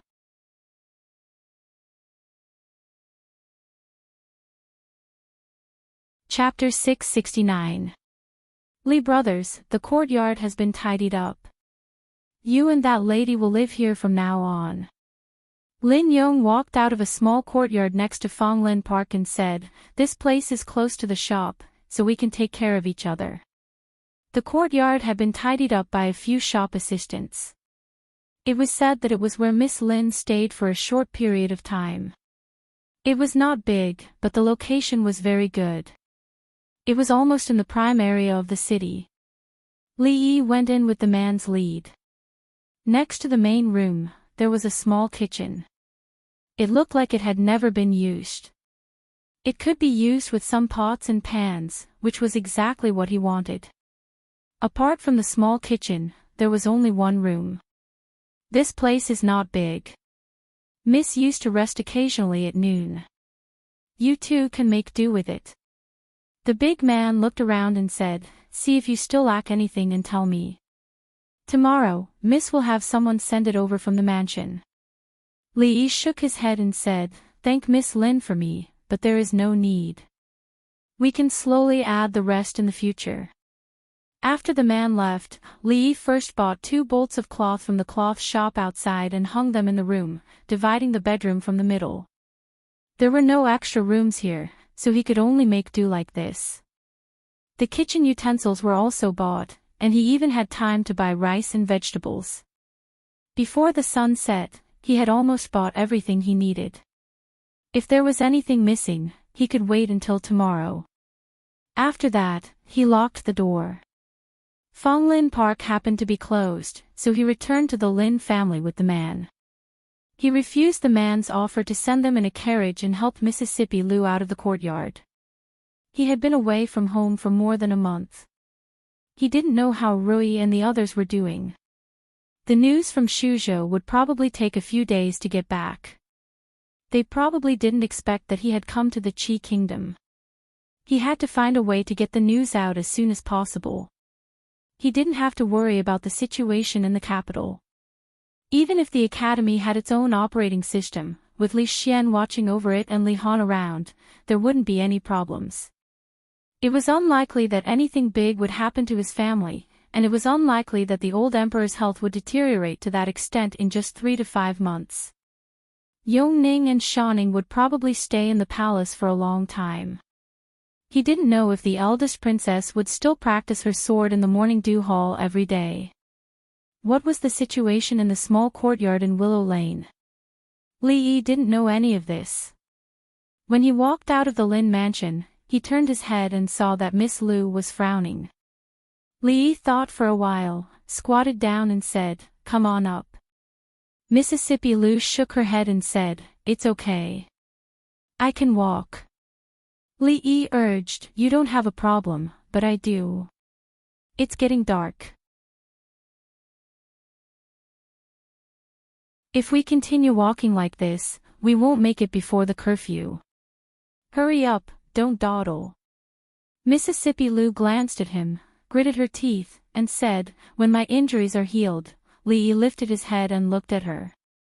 "What do you want to do after you've recovered?" "Hurry up, don't dawdle. I'll thank you properly when I recover." Mississippi Lu laid on Li Yi's back and slowly closed her eyes. She emphasized on the word "thank you." Li Yi waved his hand and said, "You're welcome. We're family. It's what I should do." It took about half an hour to walk from the Lin family to the shop. The night was about to fall. There were not many pedestrians on the streets of Feng State City. Under the light of the setting sun, a long shadow spread out behind him. Li Yi suddenly sighed and said, "Don't be so silly in the future." This time, Mississippi Lu did not respond. Thinking of something, Li Yi tilted his head and asked, "Actually, there's something that I've always been curious about." "What is it?" Mississippi Lu asked lightly. "How did you fall in love with me?" Li Yi looked at her profile and asked, "The first time we met, you were riding on a horse." Mississippi Lu thought for a moment and said, "Uncle Fang said that the scholar looked easy to bully, so I chose him." Li Yi curled his lips and said, "Admit it. You were subdued by my temperament. At that time, your hair was messy, your clothes were untidy, your head was full of sweat, and you even lost one of your shoes. Is this your temperament?" Mississippi Lu suddenly asked curiously, "By the way, why did you run that day?" There was no way to continue this conversation. Li Yi turned his head and quickened his pace. He said, "I like to run." "It's none of your business." Feng Province was an important city of the Qi Kingdom. It was the political and military center of the surrounding prefectures. The curfew system was very strict. The city gates were closed at the hour of the sea. Even the red light streets and alleys were not allowed to walk on the streets at this time. Those who violated the rules would be punished, and those who violated the rules would be sentenced to death. After the second watch, there was no one except for the night watchmen and patrolling soldiers. At this time, it was close to the hour of the sea. There were not many people on the streets. A group of riders quickly entered the city and galloped through the streets. Soon, they arrived in front of a luxurious mansion. The figure at the very front dismounted his horse and asked, has His Highness rested? A servant at the entrance of the mansion immediately said, "It's not the hour of the sea yet. His Highness is dealing with official business. Please wait for a moment, General. I'll go inform him immediately." Not long after, in a study in the mansion, Shen Han greets His Highness. The man knelt on the ground and greeted the young man behind the table respectfully. "General Shen, you don't have to be so courteous." The young man quickly walked out from behind the table and helped him up. "General Shen, please sit." He pointed to a chair at the side and then asked in confusion, "General, you're not in Chong province. Why did you come here in the middle of the night? Is there something important?" Chong province was at the border of the Qi kingdom. It was separated from the Jing kingdom's Shu province by a river. Shen Han was one of the generals guarding the city and would not leave the city easily. "Your Highness, I do have something important to report." Shen Han cupped his hands and said, "Over a month ago, Li Yi was taken away from the capital of the Jing kingdom. A few days ago, he appeared in Shu province and then disappeared without a trace. The officials of Shu province almost turned the entire Shu province upside down, but they could not find him. I'm guessing that he has come to our Qi kingdom." The young man looked stunned and asked in disbelief, "Who did you say?" "Li Yi has come to the Qi kingdom." "Yes." Shen Han's expression was solemn as he said, "This news has almost spread throughout the Jing kingdom and reached Shu province a few days ago. I only learned about it a day ago, so I rushed over to inform your Highness." Shen Han had been to the capital with His Highness before, so he naturally knew how important Li Yi was to His Highness. He said, "He has a grudge against the king of Shu. If he falls into the king's hands, he will not have a good ending. Moreover, he has not appeared in Shu province since then. I'm guessing that he has come to the Qi kingdom." "That's great." The young man's face lit up with joy. He said, "Pass down the order immediately. Ask the surrounding counties to pay more attention. Once they find any traces of him, they must invite him to Feng province. In addition, send people to closely monitor the movements in Shu province. If he is discovered by the king of Shu in Shu province, immediately send envoys to negotiate." "I understand." The man named Shen Han bowed and said. The young man walked to the window and looked out. A smile appeared on his face as he murmured, "Brotherly, oh brotherly, we haven't seen each other for a long time." By the river in Shu province, an old man with unkempt hair stared at the surging river. A trace of doubt appeared on his face. Could it be that he has really gone to the Qi kingdom?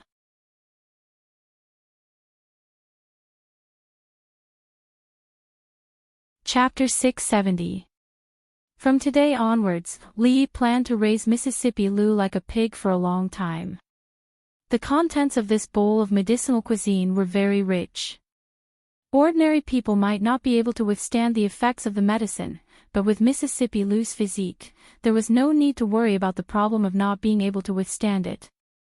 With all kinds of tonics, the sooner her body recovered, the sooner she could go back. He served a bowl of porridge to Mississippi Lu and himself and sat in the yard. The man named Lin Yong walked in from outside. He was stunned for a moment and said, "Li brothers, have you eaten?" Li nodded and looked at him. "Brother Lin, do you want a bowl?" The big man waved his hand with a smile and said, "No need, no need. I've already eaten on the way here." Li looked at him and asked, "Really?" "Delicious, it's really delicious." Lin Yong put down the bowl, wiped his mouth, and praised, "I didn't expect Li brothers to know how to cook, and your cooking skills are so good. If your sister-in-law had half of your cooking skills, I would wake up laughing in my dreams." Seeing him licking his lips, Li asked, "Do you want another bowl?" "Enough, enough." Lin Yong smiled and waved his hand. "I can't eat any more." When he ate the second bowl, Lin Yong's hands finally slowed down. While eating, he said, "I've seen those scholars often say that the kitchen is far from the kitchen. Lee brothers, you are different from them. Miss Lu followed you because of her good fortune in her previous life. She didn't choose the wrong person." Li Yi looked back. Fortunately, Mississippi Lu's body hadn't recovered yet. Otherwise, this brother Lin would definitely come in vertically and leave horizontally. Recently, he often saw Lin Yong these days. The things in the jewelry store were very valuable. Losing any one of them would be a big loss. Not to mention, if they were to encounter a group of bold people who would openly rob them, the loss of a single store would mean that everyone in the Lin family would have to starve for a whole year. Therefore, the Lin family arranged a lot of guards in every store. The Fong Lin court next to it was under Lin Yong's responsibility. Those fellows at home don't have any other skills, but they know how to stab their own people in the back. These few days, they said that young Miss spent 8,000 taels of silver to buy a decoration, and they said that they hired an outsider to be their accountant. Lin Yong said, "If Lee brothers hear any rumors, don't mind them. They are just idle all day." Li Yi couldn't be bothered with the matters of the Lin family. Naturally, he wouldn't care about it. That Miss Lin obviously had some tricks up her sleeve. It shouldn't be a problem for her to deal with those people. In the past few days, he accompanied Mississippi Lu to chat, sleep, and when he was really bored, he did some accounting. He was idle, but he spent his money quickly. In a few days, he spent another 200 taels of silver. Buying medicine really burned money. He had free time, but he didn't stop practicing. His inner strength had almost caught up, but his experience and moves were still very lacking. Mississippi Lu was injured, but it didn't stop her from sitting at the side and giving pointers. When he turned around, he saw Lin Wanru standing at the door in a daze. A trace of surprise appeared on Li Yi's face. He said, "Miss Lin, what's the matter?" Lin Wanru came back to her senses and shook her head. She said, "It's nothing. I'll leave first." It was just that every time she was upset, she would come here out of habit. This time, she forgot that she had arranged for the eloping couple to stay here. "Miss Lin, wait a moment." Li Yi called out to her. He walked back into the house and took something out. He handed her the account book that Lin Wanru gave him a few days ago. He said, "These 2 accounts have been checked. The details are in here. Miss Lin, take it back." Lin Wanru nodded, took the account book, and turned to leave. She had just sent the account book a few days ago. An accountant would need at least half a month to check all the accounts of the Lin family for an entire year. Moreover, Lin Wanru knew very well that he had been around Miss Lu for the past few days. He had been taking care of her in every possible way. How could he have had the time to check the accounts? Fortunately, he had already checked the accounts. He had only sent them for others to see so that they wouldn't gossip behind his back. Now that he had achieved his goal, he naturally had to take back the accounts. "That's right, who is Lin Xuan?" Li Yi suddenly asked when Lin Wanru was about to leave. Lin Wanru turned her head and said, "My second uncle." "What's wrong?" "Nothing." Li Yi waved his hand and said, "Goodbye, Miss Lin. Raise your hand a little higher. Did you not eat? Too slow. If you met a true expert, your head would have fallen off before you could stab with your sword. This time, it was too fast. I didn't see it clearly. Let's do it again." As Lin Wanru walked out of the courtyard, she heard Miss Lu's voice coming from behind her. She looked behind her, shook her head, and left. The way this young man and woman interacted with each other was hard to understand. The woman was extremely beautiful, but her temperament was a little cold. She seemed to be fond of playing with knives and swords.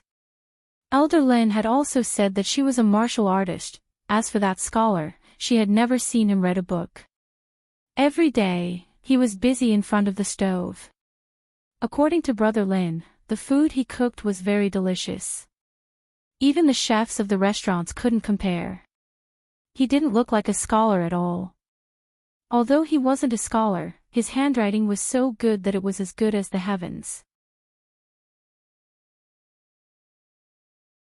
In private, she had also compared the words "a beauty meets for 1,000 years" to the calligraphy and paintings in her family collection.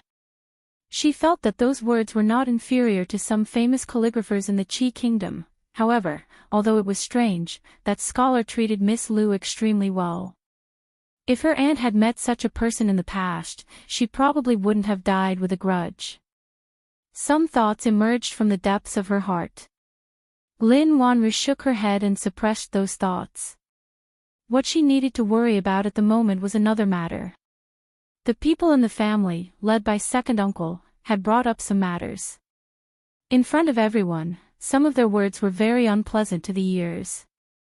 It was obvious that they were fighting for power. The second and third branches didn't have many resources in their hands.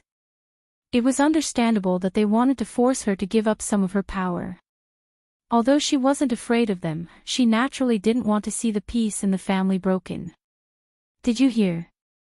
Young Miss hired an accountant from outside. I don't know anything about him. I heard. He was placed next to the shop. I saw him the last time. I also heard that young Miss has an affair with that scholar. It can't be. Then what should young Master Bai do?" When Lin Wanru walked in from outside, she saw the servants in the residence gathered together and whispered. When they saw her walking over, they quickly dispersed. Her expression didn't change as she walked straight back to her room. She placed the account book on the table and opened a book of poems. Not long after, a maid came in from outside and said, "Young Miss, second master wants you to go to the meeting hall." "Got it." Lin Wanru nodded and stood up. Her wrist accidentally brushed against the side of the table and an account book was accidentally swept off. She bent down to pick up the account book. When she saw a few pieces of paper fall out, she was slightly startled. Lin Xuan. At first glance, she saw a name written densely on that piece of paper. She also picked up the other pieces of paper. After looking at them carefully for a while, she put the account book to the side. It was only now that she finally understood what that scholar meant when he asked the question.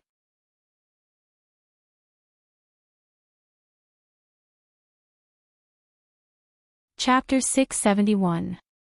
In the meeting room of the Lin family. Look at the accounts. The total income of the 3 shops last year was 10% less than that of the year before. The investment was obviously more, so there should be more surplus. This doesn't make sense. Lin Xuan was the second eldest in the Lin family and usually had a great say in the family. The eldest son of the Lin family died early, leaving only a daughter and a young son. It was reasonable to say that Lin Xuan, as the second eldest, could take over all the business of the Lin family.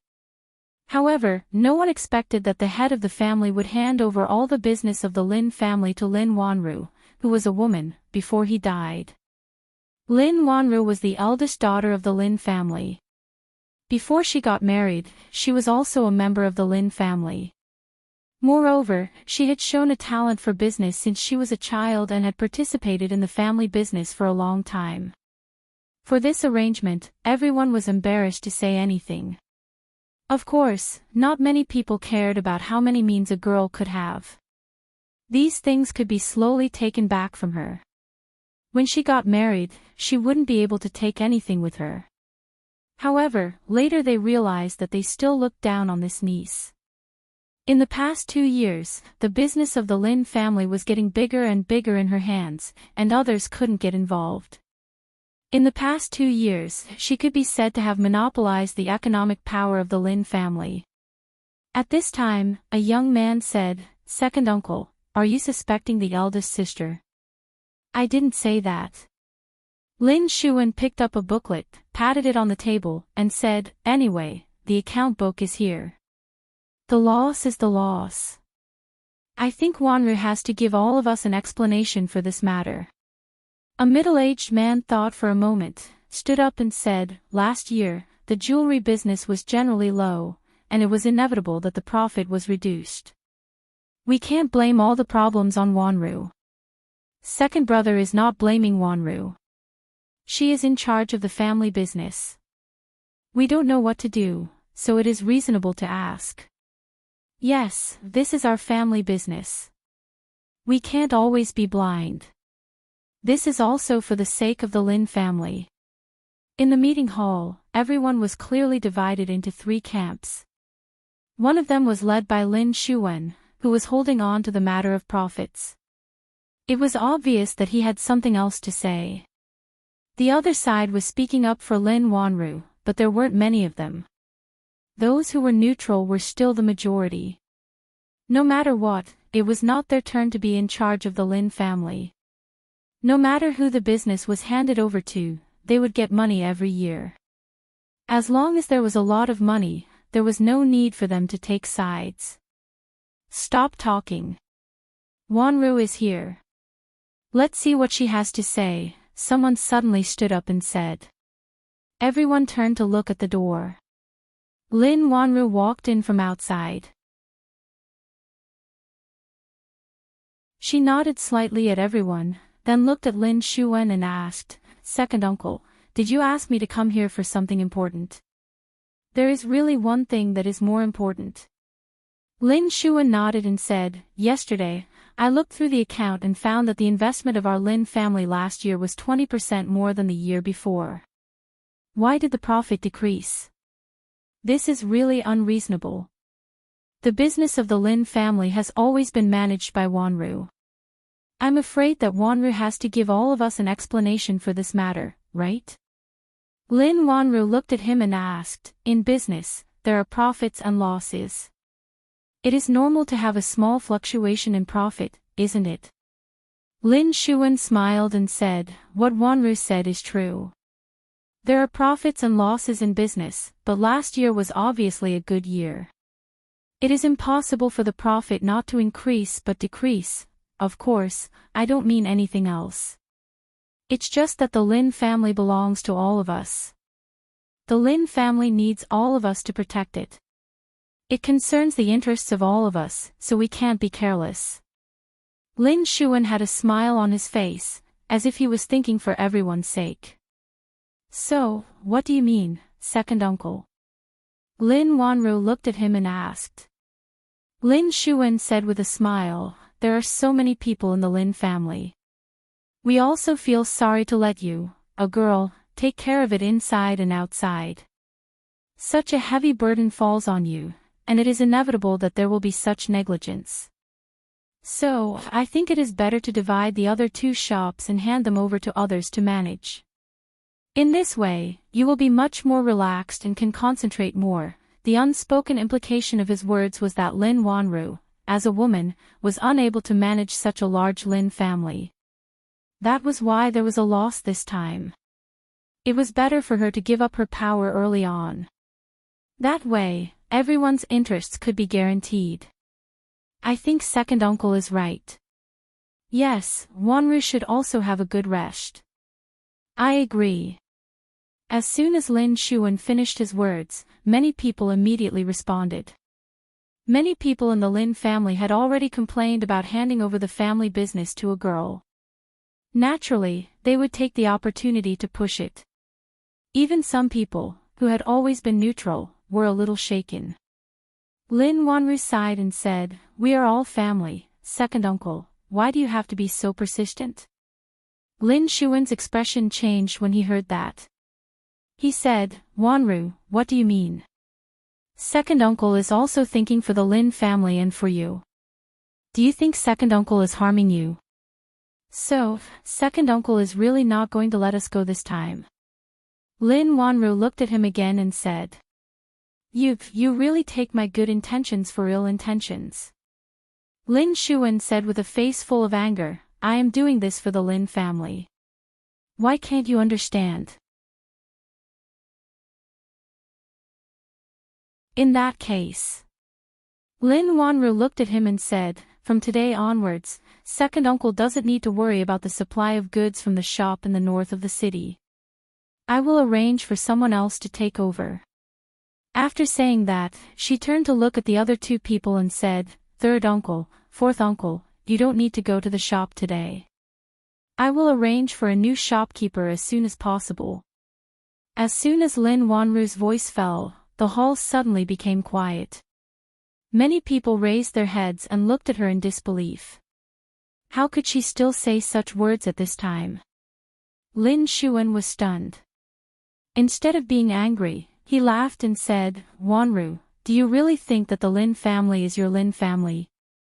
I'm afraid no one will agree to such an overbearing attitude."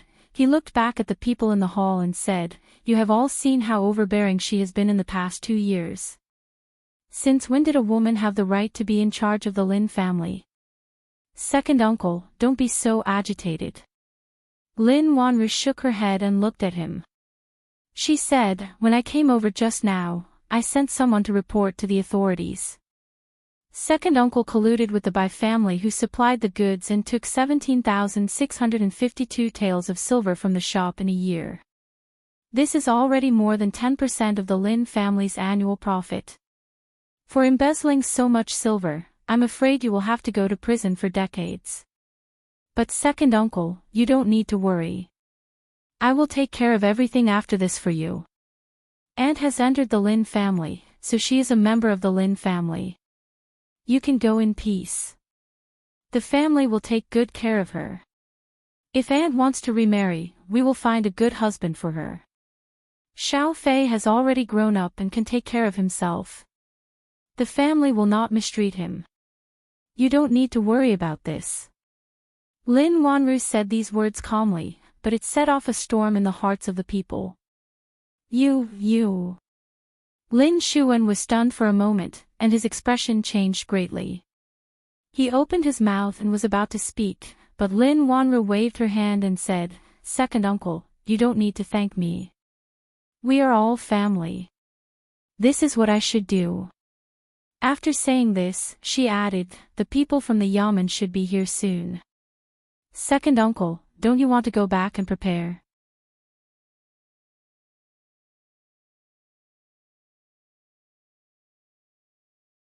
Chapter 672. You don't have any evidence. Don't slander me. Lin Xuan's face turned from green to white and then to green again. A trace of disbelief quickly appeared on his face, but it soon disappeared. He pointed at Lin Wanru and said, "You want to firmly control the Lin family and can't bear to let go of power, so you use this despicable method to frame your second uncle. You don't care about the Lin family. Do you still care about me, your second uncle?"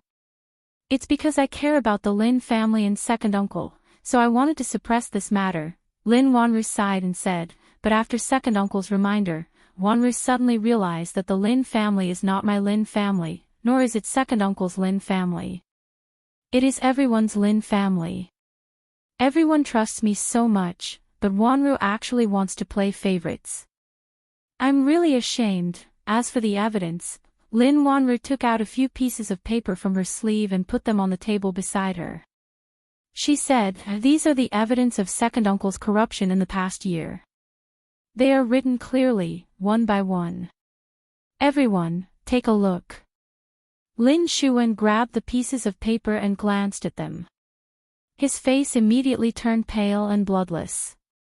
He knelt on the ground and cried, Wanru, please let me go. Second uncle was wrong. Second uncle was bewitched. I beg you, don't report me to the authorities. I don't want to go to jail, The second master of the Lin family, who had been righteously indignant and said that he was thinking for the sake of the Lin family, was now in tears and snot. He no longer mentioned the matter of breaking up the shop. He knelt on the ground and cried bitterly, almost kowtowing. The others looked at each other when they saw this. Someone took the pieces of paper and glanced at them. His face immediately changed. Second brother, why did you, 18,000 taels of silver. You've taken all the money that was missing. You said Wanru, so it was you. Looking at Lin Shuwen's performance, they didn't doubt the authenticity of these pieces of paper at all. The hall immediately burst into an uproar. Lin Wanru shifted her position slightly and stood beside Lin Shuwen, not letting him face her directly. She looked at the crowd and said, "After all, this is our Lin family's matter. What do you all think we should do about it?" The noise in the hall decreased slightly. Everyone looked at each other and didn't say anything. This matter was really difficult to deal with. After all, Lin Shuwen was a member of the Lin family. If they really took him to court, it would be a disgrace to the Lin family, and it would be detrimental to the stability of the Lin family. However, if they just let it go and pretend that they didn't see it, they wouldn't be able to convince the masses. After a moment, an old man sighed and said, "Although Shuwen is wrong, he is still a member of our Lin family. We don't need to trouble the authorities with this matter, right?" Another man nodded and said, "Third uncle's words are reasonable. We shouldn't wash our dirty linen in public. If it gets out, our Lin family will become the laughingstock of Feng State City. We don't need to trouble the authorities. Wanru, what do you think we should do about this matter?" Someone shook his head and looked at Lin Wanru. Lin Shuwen suddenly raised his head, and a glimmer of hope emerged in his eyes. Lin Wanru was silent for a moment. Then she said, "Second uncle, you don't need to worry about the supply of goods in the store. I will slowly deduct the money from the second branch's money. Thank you, Wanru." "Thank you, Wanru." Lin Shuwen stood up from the ground, wiped the cold sweat off his forehead, and said repeatedly. Lin Wanru turned her head and looked at the other two men. "Third uncle, fourth uncle, you don't need to busy yourself with the matters of the store for the next 2 days. I will arrange for a new shopkeeper to go there in a few days." The two men were stunned. They weren't the ones who were embezzling. What did it have to do with them? "Wanru, this. I'm afraid this isn't appropriate." One of the men opened his mouth with a troubled expression. Before he could finish his words, he was interrupted by someone behind him. "Let's do it this way. Wanru, you can arrange these things. We will listen to you when it comes to the business." "Yes, yes, yes. Third brother, fourth brother, just do what I ask you to do." "Why are you asking so many questions?" someone else said. "Okay." Seeing that people kept speaking up, the two men's faces gradually showed despair. In the end, they could only grit their teeth and agree. "The store is busy. If there's nothing else, I will leave first." Lin Wanru looked at the crowd and said, No. Wanru, you go ahead. The matter of the store is more important.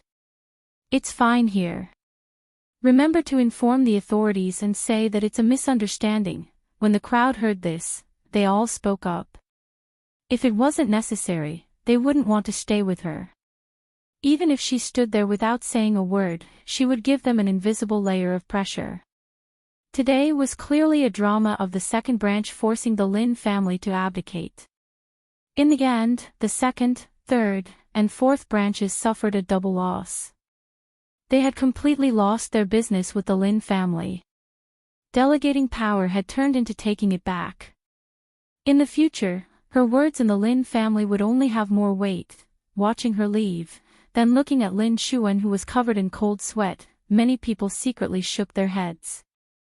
They had underestimated the eldest daughter of the Lin family. Lin Yong leaned against the door and grinned. When he saw Lin Wanru coming out, he hurriedly followed her. "Miss, where are we going now?" Lin Wanru walked past a moon door and said, "To the store." Lin Yong scratched his head and asked doubtfully, to the store? Isn't that going to the yamen?" "Why are we going to the yamen?" Lin Wanru said as she walked, "There's a new batch of goods that was delayed for 2 days. Remember to hurry them up. Won't the authorities send people to arrest second master?" Lin Yong was stunned, but he didn't care too much. Of course, he wanted to go to the store and not the yamen. Seeing that it was almost mealtime, it wasn't a bad idea to go to the Li brothers' place for a bowl of porridge. To be honest, he had never tasted such delicious porridge in his life. Although it wasn't full, he felt full of energy after drinking it. He could finally raise his head in front of his mother-in-law at night. It was just that he was prone to nosebleeds after eating, so he always had a cloth to block it. In the small courtyard next to Fonglin Park, the mealtime today was 15 minutes earlier than usual. If it was mealtime and Brother Lin got 2 bowls of porridge, there wouldn't be enough food for 2 people. These were all things that burned money. Times were different now. Even a penny had to be split in half. With those medicinal herbs, Mississippi Lou's body recovered very well. Now she could walk on her own without help. Of course, she still couldn't use her true chi. Most of the time, she could only listen obediently.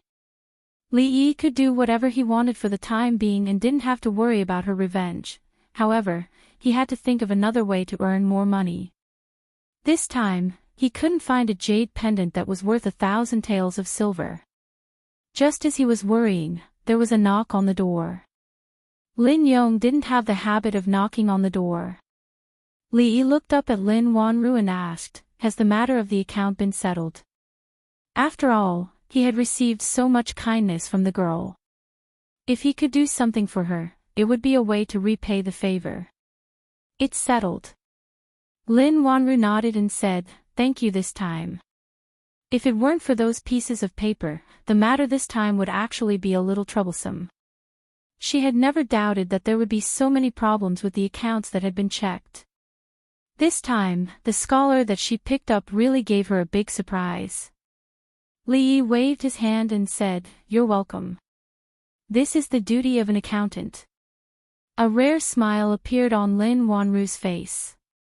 She said, "It's just a temporary measure. You don't have to take it seriously. To be honest, this time, you have indeed helped me solve a big problem." Nearly 20,000 taels of silver had permanently swept away the unstable elements within the family. A few days ago, Lin Wanru had never thought that this scholar she had picked up from the streets would be of such great help to her. Lin Wanru looked at him and said, "I don't like to owe favors. If you have any difficulties, feel free to tell me. If it's something that I can do, I will do my best to help you."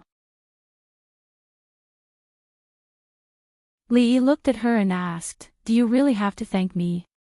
Lin Wanru nodded. "To be honest, I don't like to owe favors either." Li Yi thought for a moment and said, "Actually, in the past, when someone asked me to check the accounts, something terrible would happen. The price was not small, but this time, let's forget about it. You've helped me, and I've helped you. We don't owe each other anything. How about it?" Lin Wanru nodded and turned to walk outside. When she reached the door, she stopped and turned back to ask, "I don't know. What do you mean by something terrible?" After saying this, she felt that this sentence was a little redundant. Without waiting for Li Yi to answer, she shook her head and turned to leave. In the courtyard, Li Yi sighed and said slowly, "The court is unstable. Officials are stripped of their titles, their properties are confiscated, and they are exiled. People are beheaded."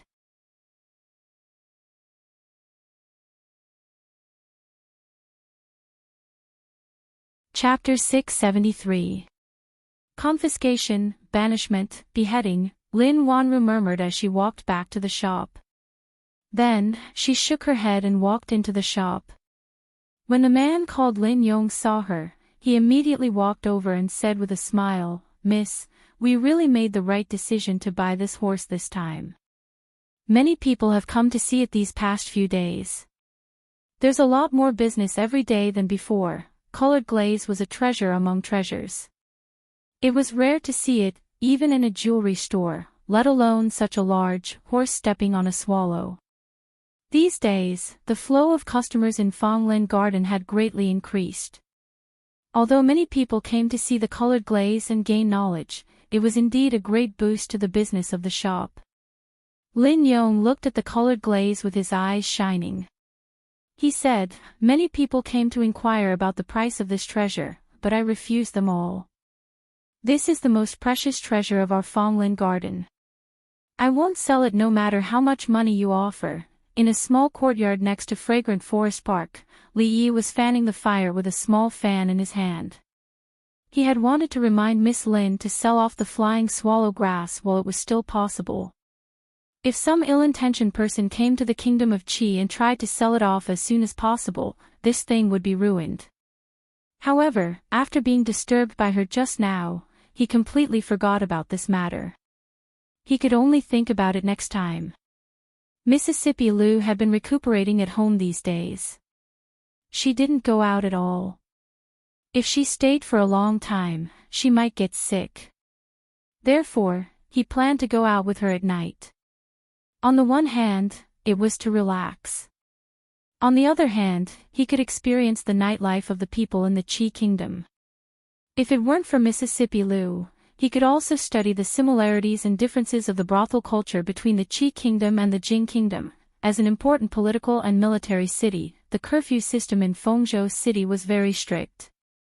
For many cities in the back of the city, nightlife just started after 9 p.m. But in this city, people were not allowed to appear on the streets after 9 p.m. The consequences of violating this prohibition were very serious. However, the more severe and oppressive the system was, the more brilliant and prosperous things would be born.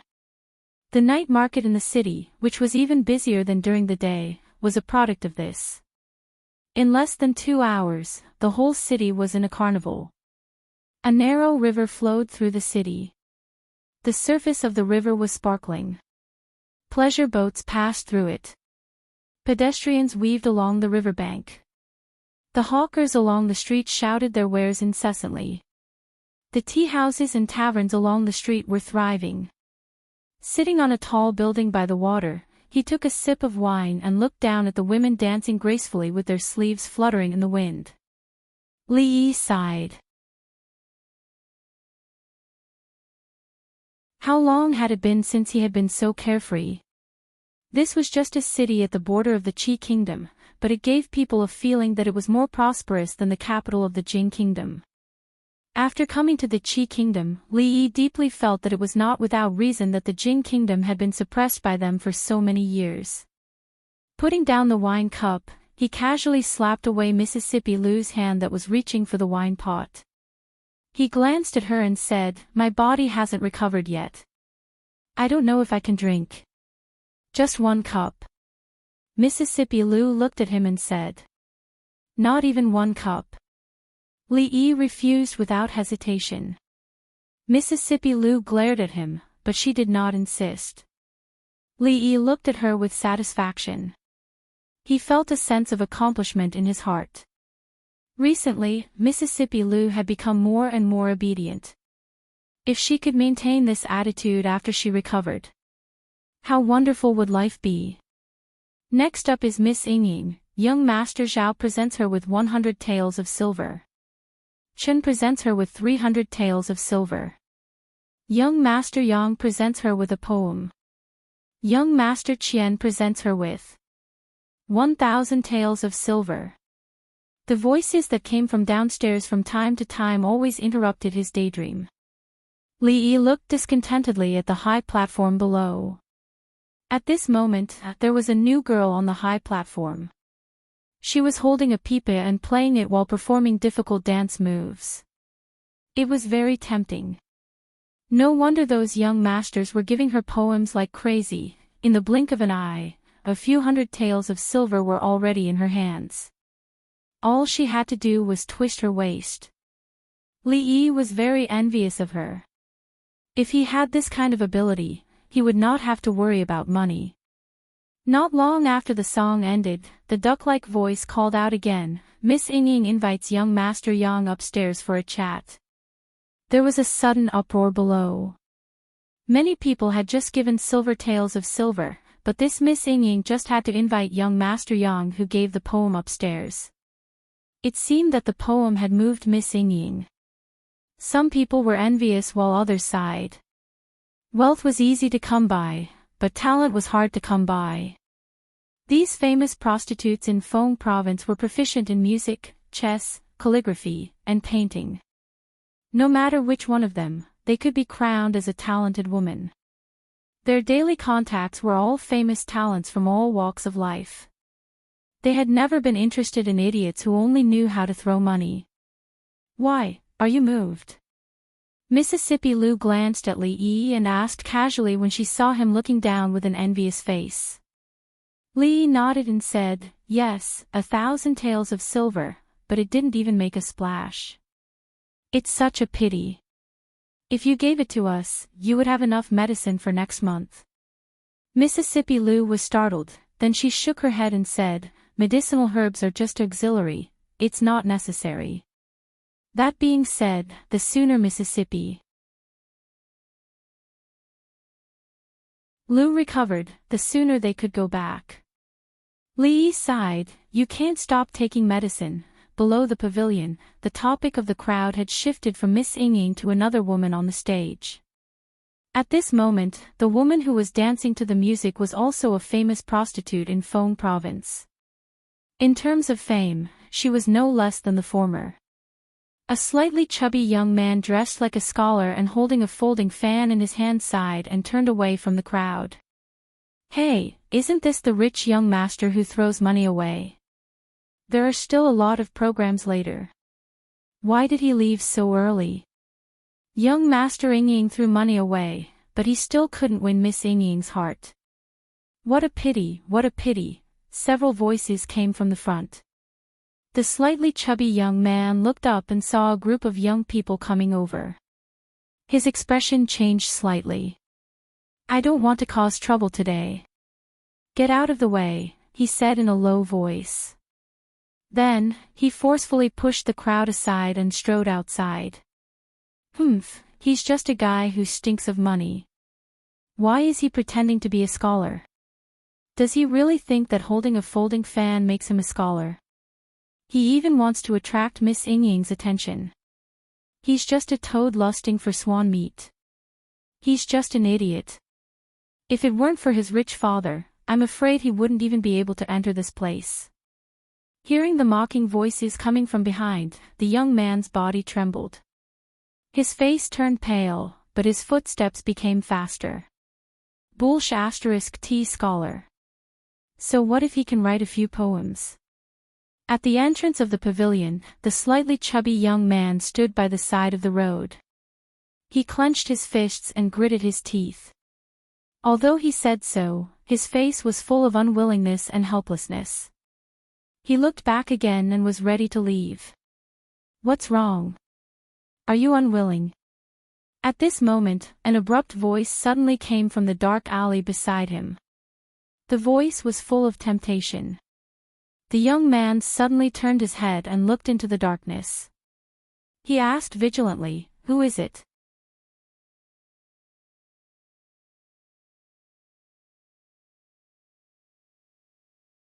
Chapter 674. Who are you? Hearing the voice in the dark alley, the slightly plump young man took a few steps back. Looking at the figure in the dark, his gaze was still vigilant as he asked slowly, "It doesn't matter who I am." In the dark alley, the voice drifted, faintly discernible. "What's important is that I can help you." The young man asked suspiciously, "Help me with what?" The voice said leisurely, "So that you don't have to worry about not being able to write a good poem. You don't have to worry about not being able to get a girl. You don't have to worry about being mocked by those so-called scholars, not being able to get a girl." The man asked doubtfully, "No woman will care about you." The voice raised its pitch. The young man was stunned for a moment before realizing something. He blurted out, "You want to teach me how to write a poem?" This time, the voice paused for a long time. "Do you think you're cut out for it?" "What do you mean?" the young man asked doubtfully. "It's very simple. You hand over the money and I hand over the poem. You hand over the money and I'll give you the poem. Once you hand over the money, the poem is yours. You can sign your name and use it however you want. The young man hesitated for a moment before saying, "How do I know you're not just casually writing a few sentences to trick me? Why do you have so many questions?" The voice in the dark became impatient. "Buy it if you want. If not, I'm leaving." "Wait a minute." Some images appeared in his mind. The young man clenched his fists. After his expression changed, he gritted his teeth and asked, "How much is your poem?" "Ranging from 100 taels to 10,000 taels. There are many prices and many choices. We can accept custom-made poems. Love between men and women, brotherly love, gay love, patriotism. Buy 5, get 1 free. Buy 10, get 3 free. The price is fair." The young man asked doubtfully, "Your poem can surpass that, young. If you just want to surpass that poem, I suggest you buy one that costs 100 taels. If you want to amaze the world and impress that Ying lady, 1,000 taels is enough. If you're willing to pay 10,000 taels, Zhao Xuan will be nothing. In the future, you'll be the new poetry saint of the Qi kingdom." The voice was extremely fleeting and full of charm. It came from the dark. "How about it? Do you want to consider it?" "I want 1,000 taels." After a moment of silence, there was a response from outside. "Just a moment." Something seemed to move in the darkness. The young man seemed to hear a strange sound, and then it went silent. After a quarter of an hour, a voice came from the darkness again. Then, the young man saw a folded piece of paper being handed out from the darkness. He carefully walked over and reached out his hand. The piece of paper shrunk a little. He was taken aback for a moment, then he came back to his senses. He fumbled in his bosom for a while, then handed over a stack of paper and said, "There's a total of 1,000 taels of silver here. You can exchange it for silver at any Qian's bank in the Qi kingdom. Aren't you afraid that I'll lie to you?" After receiving the banknotes, the voice in the darkness came again. The slightly plump young man shook his head and said, "It's only about 1,000 taels of silver. I'll have it if I save a day's allowance." There was no more sound in the darkness. He held the piece of paper and waited for a while. When he gathered his courage and walked into the alley, he found that there was no one there. "Where did you go just now?"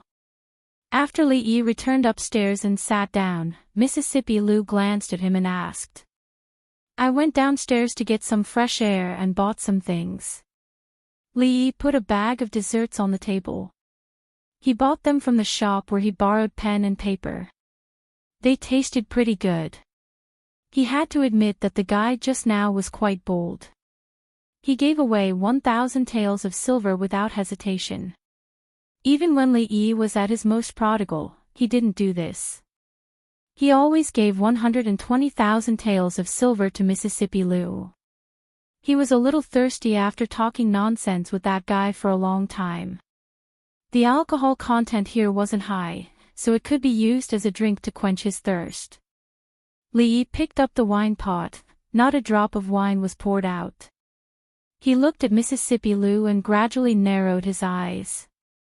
"It's getting late. I should go back and rest." Mississippi Lu stood up decisively and turned to walk downstairs. Li Yi walked down with a sullen face. When he walked out of the door, he brushed past a slightly chubby young man. "Stop right there. Don't think that this matter will be over just like that." After a slight pause, he strode in the direction of Mississippi Lu. The young man looked back strangely, shook his head, and turned around. After almost an hour, he walked into the attic again. In the hall, several young people dressed like scholars gathered together. They watched the program on the screen while whispering to each other. "That guy with the surname Qian really thinks that he can buy anything with money. We don't want to be associated with such a vulgar person." That guy with the surname Qian is a joke. Let's not talk about him. Do you think that Miss Yingying will be able to sleep with Yang Yanqing today? Impossible. Although Yang Yanqing has some talent in poetry, he's far behind his brother. I think Miss Yingying is only doing this for that person's sake. Otherwise, I'm afraid she wouldn't be able to meet him today. I've long heard that Miss Yingying is interested in that person. However, with her status, she's still too far behind. Maybe she's going to settle for the second best, it's also possible. After all, that person is appreciated by the third prince. Miss Yingying is not worthy of him. A few people were chatting about some things when they were suddenly interrupted by a voice. Qian Duo, young Master Qian, give Miss Shishir a poem. In the past, when a lady performed on the stage, if there was a gift of money or a poem, someone would read it out loud to let everyone know. After all, many people did it for the sake of their reputation. If there was no splash of water, they might not do the same thing again in the future. Therefore, in such a place, there would be someone in charge of this matter. Those who frequented this place were already used to it. However, this time, when they heard this sentence, many people were stunned. This included the lady named Shishir who was playing on the stage. Her pretty face was filled with astonishment, and her music was a little chaotic. They naturally knew who Qian Duo was. He was the famous young Master Qian in Fengzhou City. The Qian family's banks were opened all over the Qi kingdom. Their business was flourishing everywhere. In the entire Fengzhou City, there were not many families that were richer than the Qian family. The son of a businessman was looked down upon by others. He should have kept a low profile. However, this young Master Qian did not know how to keep a low profile at all. Usually, he boasted that he was a gifted scholar and often lingered in such places. He had spent a lot of money several times, but he did not even get to see the face of a lady. He had become a laughing stock in the eyes of the crowd. Everyone knew that this young Master Qian was a complete idiot. At this time, he was learning from others to compose a poem. Haha, young Master Qian, a poem, read it, quickly read it out. Let us see what kind of masterpiece young Master Qian has. No, read it later. Let me laugh for a while. In an instant, some people could not help but laugh out loud. The atmosphere in the hall became a little lively.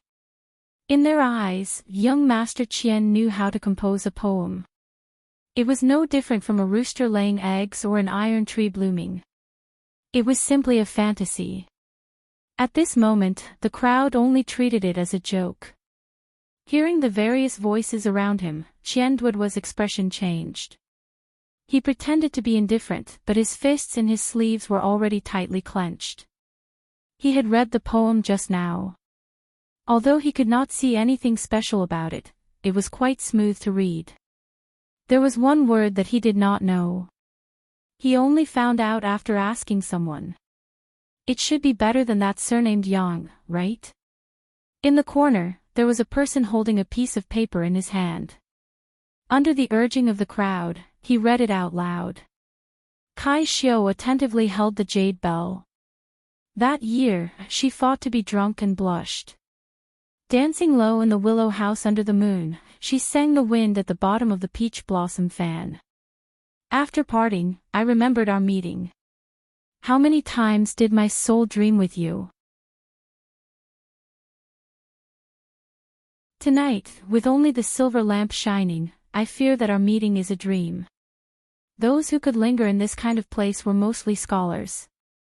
They usually boasted that they were outstanding and talented. Those they interacted with were all scholars. More or less, they had some talent. Otherwise, they would not have been able to fool the crowd. After that person read 2 lines, the mocking voices in the hall quieted down. Until the last line, I fear that our meeting is a dream, was read out, there was no more noise. Countless people were stunned. They turned around to look at Qian Duo and swallowed their saliva in disbelief. Was this poem really written by that idiot Qian Duo? The woman on the stage was also stunned. She muttered a few lines and felt some kind of emotion. When she looked down the stage again, her eyes were a little hazy. At the door of a certain room upstairs, the woman called Ying opened her mouth slightly. The man opposite her was also surprised. Even if Qian Duo did not understand poetry, because of his background, his ability to observe people's expressions was far beyond that of ordinary people. Looking at the eyes and expressions of the people around him, he knew that the 1,000 taels he spent just now was really F*king worth it. Especially when he saw those so-called scholars, their expressions were as if they had seen a ghost. The carefree feeling in his heart was indescribable. He hummed a strange tune and walked out of the door alone under the stunned silence of the crowd. Just as he was about to walk out, he seemed to have thought of something. He turned around and walked to a table. The servant looked at him in a daze and asked, "Young Master Qian, is there anything else?" Qian Duo curled his lips and said, "That 1,000 taels of silver was wrong. Give it back to me. I can't control you, but your sister can. When I go back in a few days, I will tell her everything you did here one by one." There was still an hour before the curfew. The streets of Feng State City had already become sparse. Li Yi scolded as he walked. He did not hear a response for a long time. He looked back and saw that Mississippi Lu was already breathing evenly. He shook his head and sighed helplessly. "I can't control it anymore." The 3 words, "fragrant forest garden," were vaguely visible under the illumination of the fireworks in the night sky. You're tuning in to the LoveLore Library YouTube channel. We're so grateful for your support, and don't forget to subscribe to join us on this incredible journey through captivating stories. Your generosity through donations truly makes a world of difference, as it's the primary source of revenue that allows me to expand and enhance this channel for you. Thank you from the bottom of my heart for being a part of this adventure.